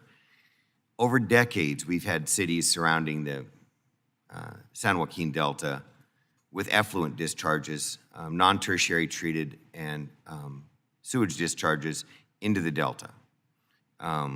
We've had Sacramento municipal waste, solid waste, documented as to having discharges into the Delta that caused algal bloom and caused all kinds of habitat and marine life destruction. But, we see all the money. We see the Clean Water Act, block grants to California, from $200 to $300 million a year. We see the money you request on the Transportation Infrastructure Jobs Act. I hope that some of these municipal waste discharges are receiving fines and penalties for discharge and unmanaged sewage flow into the Delta. And then we're flushing trillions of gallons of water into the Delta each year from our precious water resources to get the Delta water back up to drinking water quality standards. Will you please commit to reporting back to me, to the Chairman Rouser here, what have the efforts been specifically in the San Joaquin Delta and its surrounding municipalities to follow up on discharges, detect discharges, remedy discharges, and use some of the whatever resources we have used over the billions and billions that have been put through the EPA for these clean water funds over the last 2 decades to minimize these discharges into the San Joaquin Delta and improve these matters. Yes, I would be happy to follow up with your office on that. Thank you. No further questions, Mr. Chairman. I yield back. Gentleman yields back. Ms. Norton. Thank you, Mr. Chairman. Assistant Administrator Fox, the District of Columbia operates as the functional equivalent of a state, county, and city, and DC residents pay full federal taxes. Indeed, DC pays more federal taxes than 19 states and more per capita in federal taxes than any state.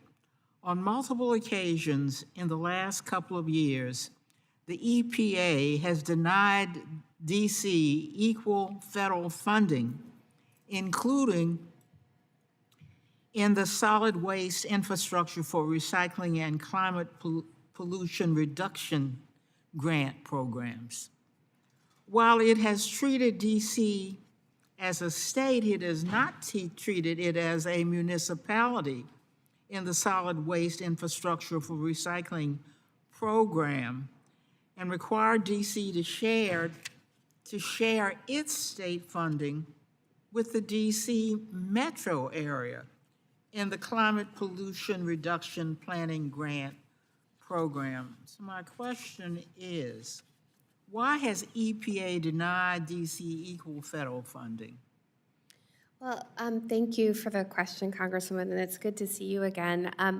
Having moved from California for this job about 2.5 years ago, I definitely see the challenges that the district faces with its unique governmental structure. The program that you're referring to is in our Office of Land and Emergency Management. So I would like to take your question back to that office and make sure that we get you an answer. The one thing I would say that as far as the water program at EPA, we have a very strong partnership with DC. For example, the Administrator Regan's first WIFIA announcement when he became the administrator was the $156 million WIFIA loan to DC. And so that's been a big success story as far as the partnership between the EPA and the District of Columbia, as well as with the bipartisan infrastructure law, about $130 million in dedicated funding to the district. And I was recently talking with the leadership at DC Water, and what they said is that because of this dedicated funding for the district, you get your own allocation. They're going to be able to shave years off of their goal of a lead-free DC. So on the water side, we're going to continue to partner with the district and make sure that district residents are getting these resources. Well, I appreciate that, and you're getting back to me as well on the earlier part of my question. Will the EPA commit to treating DC as a state, county, and city in federal grant programs unless a federal law expressly precludes such treatment? So on that question, Congresswoman, I can speak to the water programs, and all of the formula funding that we get, the District of Columbia has a set aside of those resources, and we work. Has a what? Has a set aside. So, for example, with the state revolving loan funds on the drinking water side, the clean water side, there is an allocation, an allotment that the District of Columbia gets that's separate and unique from the allotments that the other states get, and we work very closely with DC and getting those funds quickly and getting those invested. So you will treat DC as a state for these programs? As far as within the Office of Water, we work in making sure that the funds that are allocated to the District of Columbia are getting to the District of Columbia quickly to invest in water infrastructure. Okay. I yield back. Gentlelady yields back. Mr. Burleson. Thank you, Mr. Chair. Chairman, I appreciate you holding this hearing it's important. This topic is extremely important to my constituents. And so, Mrs. Fox, my first questions go towards you. Given the uncertainty that a lot of farmers or people within industry, infrastructure, manufacturing, that they have regarding the EPA rules on WOTUS, do you think that, given all that uncertainty, that it's acceptable for those businesses to simply wait while the EPA moves at its own pace for a new definition of WOTUS after the post-SACIT, especially when these delays can put some projects back, a year or more? What are your thoughts on that? Thank you for the question. So the truth is that the nation has lived with uncertainty around waters of the United States for over a decade. Multiple administrations, multiple courts have addressed this issue. When I joined the EPA, I committed to working hard to provide regulatory certainty as it relates to waters of the United States to stop the ping pong. So with that being said, the Supreme Court gave clear certainty. And that is why we are working rapidly to put a final rule in place by September 1st. What that will your rule underline, will it underscore what the Supreme Court decision was? It will follow the EPA and Army Corps are committed to following the law. So the rule that we are developing right now and that will be final by September 1st will be in absolute alignment with the direction provided by the SACIT decision. We are doing that quickly because we share your goal, sir, of providing certainty to all who have a stake in our nation's water future. Well, thank you. That's good to hear. That sounds promising. Because one of the criticism that I hear back in district is that they feel like it's confusing. They're worried what might end up falling into WOTUS and what isn't. My other question has to do with about ponds. Mr. Aspie, you might be the one that answers this question. When it comes to cattlemen, farmers, I think there's a program through, is it your agency or the USDA that you help farmers establish water, basically resources and ponds so that they don't have to rely on immediate access to water for their cattle? Yes, Congressman, thank you very much for the question. The short answer to that is yes. NRCS has a suite of Farm Bill programs, and we are designed to work individually with landowners, walk their operation with them, determine what their resource concerns are, what their needs are, and then match up those concerns with the appropriate program. So water supply and ponds is one of the practices that we do employ. Now, one of the questions that I had is that, and I think it's smart because you're creating resiliency for water. You're establishing places, storage for water where they can have at least store it for whenever there's times of rain, and then it's available when there's times of drought. It makes sense. The question is, like, over time, a lot of those ponds end up filling in. And so then the question is your program available to them whenever they want to restore those ponds or try to maybe increase the size of them? Sedimentation is an issue whenever you have an artificial body of water, for sure. We would be able, each one of these practices does have a lifespan, so we would be able to work with the individual producer to, again, see what their resource concerns are, if there is repair needed on that structure, or if it's exceeded its lifespan, perhaps to create a new structure or dredge out. So that is available? Yes. Or today? Yes. And I would encourage locally, you can either work with me directly, your constituents, or through our state conservationist and their local team to address that. Okay, well, that clears up some confusion because I just had a visit from farmers in my community that was their concern, that it's not available to existing ponds. Thank you. Thank you. I yield back. Gentleman yields back. Ms. Gonzalez-Colon. Thank you, Mr. Chairman, and thank you all of you for being here. Mr. Fox, on Tuesday, the EPA announced on the Federal Register a settlement modification at the 2016 consent decree with Puerto Rico Aqueduct and Sewer Authority requiring setting a timeline to make major improvements and upgrades to the island's sanitary collection system and wastewater treatment plants. This upgrade would allow the water utility to focus on resources to a reduced number of better operated and more efficient facilities. But those need to meet certain revised schedules for specific wastewater infrastructure projects. Execute 17 new wastewater projects, which on their own are estimated at $534 million. Pfas has also agreed to increase transparency with the public regarding on the occurrence of combined sewer overflows. My question will be, who identified what will be the priority projects and based on what criteria? Thank you for the question, Congresswoman. So you're referring to an enforcement matter, and so I have to refer that to our Office of Enforcement and Compliance Assurance.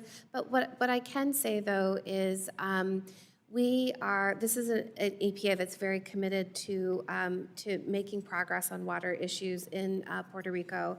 Okay, but you will get back to me with that information. Yes, I will, absolutely. Then the next question in that same line will be, what are going to be the mechanism that will be put in place to oversee and ensure that the improvements are completed within the time frame detailed in the full settlement document? And the reason for my question is, we suffered Hurricane Irma and Maria in 2017, earthquakes and Hurricane Fiona, and we still got a lot of federal funds that are not being used, and I don't want these to be combined with all those federal monies. Or if they're combined to make some improvement in those plans. So in that sense, that's the reason they need to meet with a time frame. When are those going to be completed? Who's going to be doing the oversight on that? Because people on the island are just saying, we do have the money, federal money has been approved, but nothing has been seen, nothing has been constructed. So I do have that concern. The other one was if there were any discussion with the government of Puerto Rico on this settlement. My next question to you will be that I know that EPA intends to file ministerial edits to the 2023 revised definition of waters of the United States rule and issue a final rule by September the 1st of this year without an official stakeholders' input. My question will be, what actions EPA take if the agencies receive an adverse comment post-September the 1st? Right. Well, thank you for that question. So what EPA and Army are doing as it relates to waters of the United States is something called a good cause final rule. A good cause final rule is something that is allowed under the Administrative Procedures Act under certain conditions. And so we're in a situation right now where, because of the Sackett decision, we have a regulatory regime around waters of the United States that does not comport with that.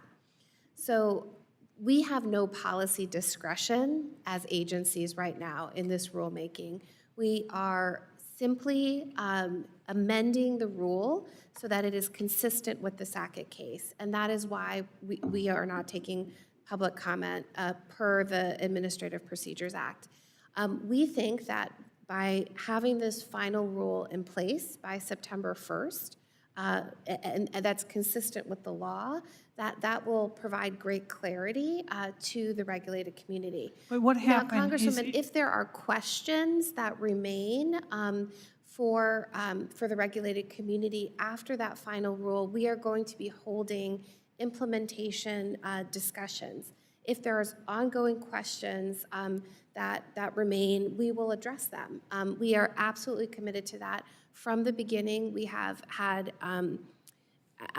very robust engagement of all who are impacted: farmers, ranchers, developers, watershed groups, states, tribes, territories, and we won't waver from that commitment. Our commitment is to implement this well, to implement the Clean Water Act well. Thank you. And that is what we will do. Thank you. I do have many questions for the Administrator of NOAA. I know my time is going to soon expire, but I will submit it for the record. And one of the questions is regarding, and I'm happy that you're here, is regarding the coral bleaching that is happening. And it will happen in my islands, in the coastal islands. And I know there's budget there. I do have many concerns, so I will submit it for the record to just to comply with my expiration of time. Thank you, and I yield back. Thank the gentlelady. Mr. Collins. Thank you, Mr. Chairman. Ms. LaBeouf, I want to talk to you for a few minutes about the 10-knot rule. The 10-knot rule that you're wanting to impose on boats that are 65 or 35 foot and longer. According to y'all's information, approximately 15 whales have been killed by boats over the last 18 years. Do you know how many registered boats there are in the 35 to 65 foot length? I do not, sir. Okay. Well, let me back up just a second. Y'all are trying to take this rule out of just a small area there around Boston, and you want to run this rule all the way up and down the eastern seaboard to where boats that are any larger than 35 foot have to go 10 knots up to 100 miles out. Now, right now, before this rule is implemented, it's anything over 65 foot, and it's within a small region up around the Boston area. So in essence, what you're trying to do, which really doesn't make any sense, you're going to kill an entire industry. $84 billion impact is what you're looking to do. 340,000 jobs will be impacted. And for the number of boats, there's 63,000 registered boats, 35 to 65 foot, 15 whales. You know what the odds are of that? That's one in over a million that they'll hit these whales. Are you still on track to implement this rule? Thank you very much for your question, Congressman Collins. We are working on collecting and looking at the input from the public comment period that we just had on the ship speed rule, of course, as a means to try and mitigate concerns over the North Atlantic right whale. We closed that public comment period in October of last year, but of course we received over 90,000 comments on that proposed rule. So NOAA Fisheries is looking over those comments now, and those do include comments related to the various different types of vessels, and the numbers of those vessels, and the potential impacts, but also the economic impacts and the kinds of things that you just mentioned. Well, I don't think you'll have a hard time finding any of the information because I just gave it to you. But I'll be real brief, Mr. Chairman. I'm going to be pretty blunt and honest because our appropriation bills are open now, which means we can drop amendments right down there on the floor. So you can either do a couple of things here. You can withdraw this misguided and stupid rule, or two, I can offer an amendment on the floor, and I will defund NOAA. And I'm not just talking about this rule, but I'll defund the entire department until you withdraw the rule. Mr. Chairman, that's all I got. I yield back my time. The gentleman yields back. Mr. Van Orden. Thank you, Mr. Chairman. I have a friend, his name's Tom Crimmins. He's a retired Navy SEAL senior chief, combat veteran. Before he joined the SEAL teams, he was a lobsterman. And I want to echo what my colleague just said. If you continue with this incredibly poorly thought out, ideologically driven, foolish rule, you would have put Tom out of business. And that is unacceptable. So your ability to positively or negatively affect an entire industry is real. And our ability to positively or negatively affect your job is real. And I don't ever want you to forget that, ma'am. Okay? We're not going to let you kill these jobs because of some very, very poorly thought out, ideologically driven policy decision. Is that clear? Yes, sir. Thank you. Excellent. All right, now let me talk more about these silly things you guys got going There's an act. It states that all construction projects supported by federal spending are required to abide by strict domestic preferences rules, requiring that all manufactured products, construction materials used in the project are sourced domestically unless appropriate waiver has been issued. All right, sounds great, right? Here's the problem. You know, I talk to people that work with their hands. I was a tradesman. I'm a retired senior enlisted SEAL, and it's tradesman, work with the hands. And this is so incredibly confusing and convoluted the way that you guys are applying this, that it's detrimental to our ability to do things. And I'm going to give you a super concrete example. When people put in fire hydrants, we all agree fire hydrants are good. This sounds silly. They come with a can of spray paint. So when you ding the fire hydrant, you have a way to spray paint it, right? The paint's made in the United States. The can's made in the United States. You know what's not made in the United States? That little button that you push. You know where they're made? China. You can't find a domestically produced little thing to make the spray paint work. So if you want these people to strictly comply with these things that you've been talking about, and I've read all your testimony, thank you very much for coming, I should have said that earlier, you can't do it. So if we followed the letter of your things that you guys do all day, we couldn't have any more fire hydrants in the United States because the little thing is made in China. So I don't think I have another question for you or a question for you.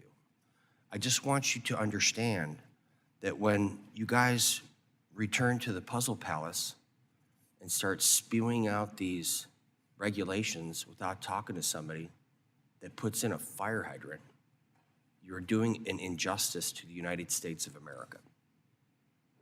So Congress is here and you are here.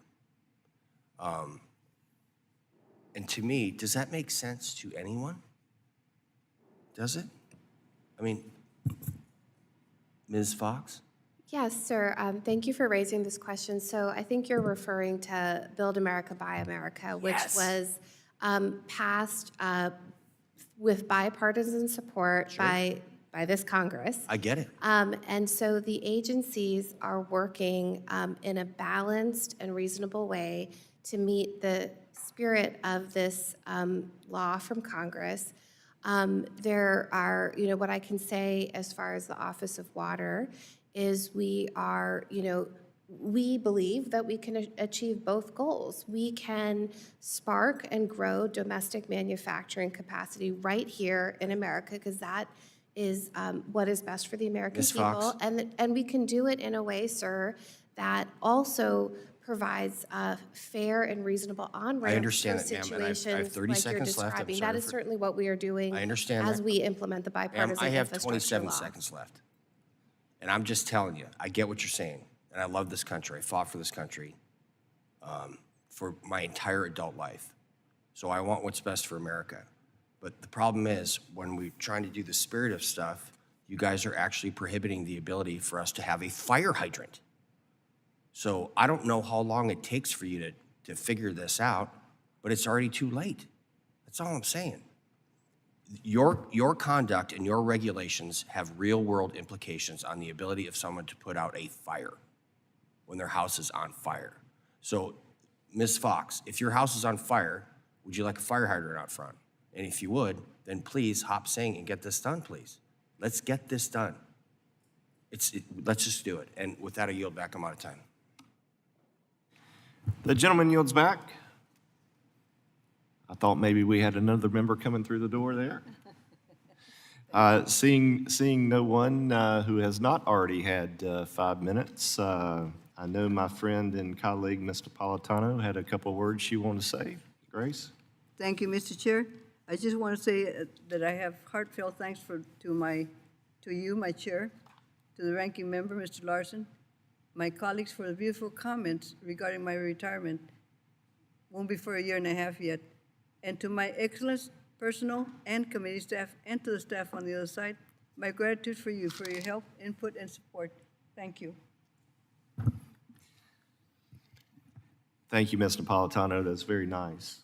And we have certainly enjoyed serving with you. Look forward to serving with you another year and a half. We're going to be able to do a lot of good things, a lot of good bipartisan things, as we continually have. I'll do what you say to an extent. But I want to thank all of our witnesses. I really appreciate you being here, appreciate your testimony, and appreciate you entertaining all of our questions. And I know there are going to be a number of questions for the record. And let's see, where am I here? They have a script they like me to stick to. I don't like to stick to it. I ask unanimous consent that the record of today's hearing remain open until such time as our witnesses have provided answers to any questions that may be submitted to them in writing. Without objection, so ordered. I also ask unanimous consent that the record remain open for 15 days for any additional comments and information submitted by members or witnesses to be included in the record of today's hearing. Without objection, so ordered. Subcommittee stands adjourned.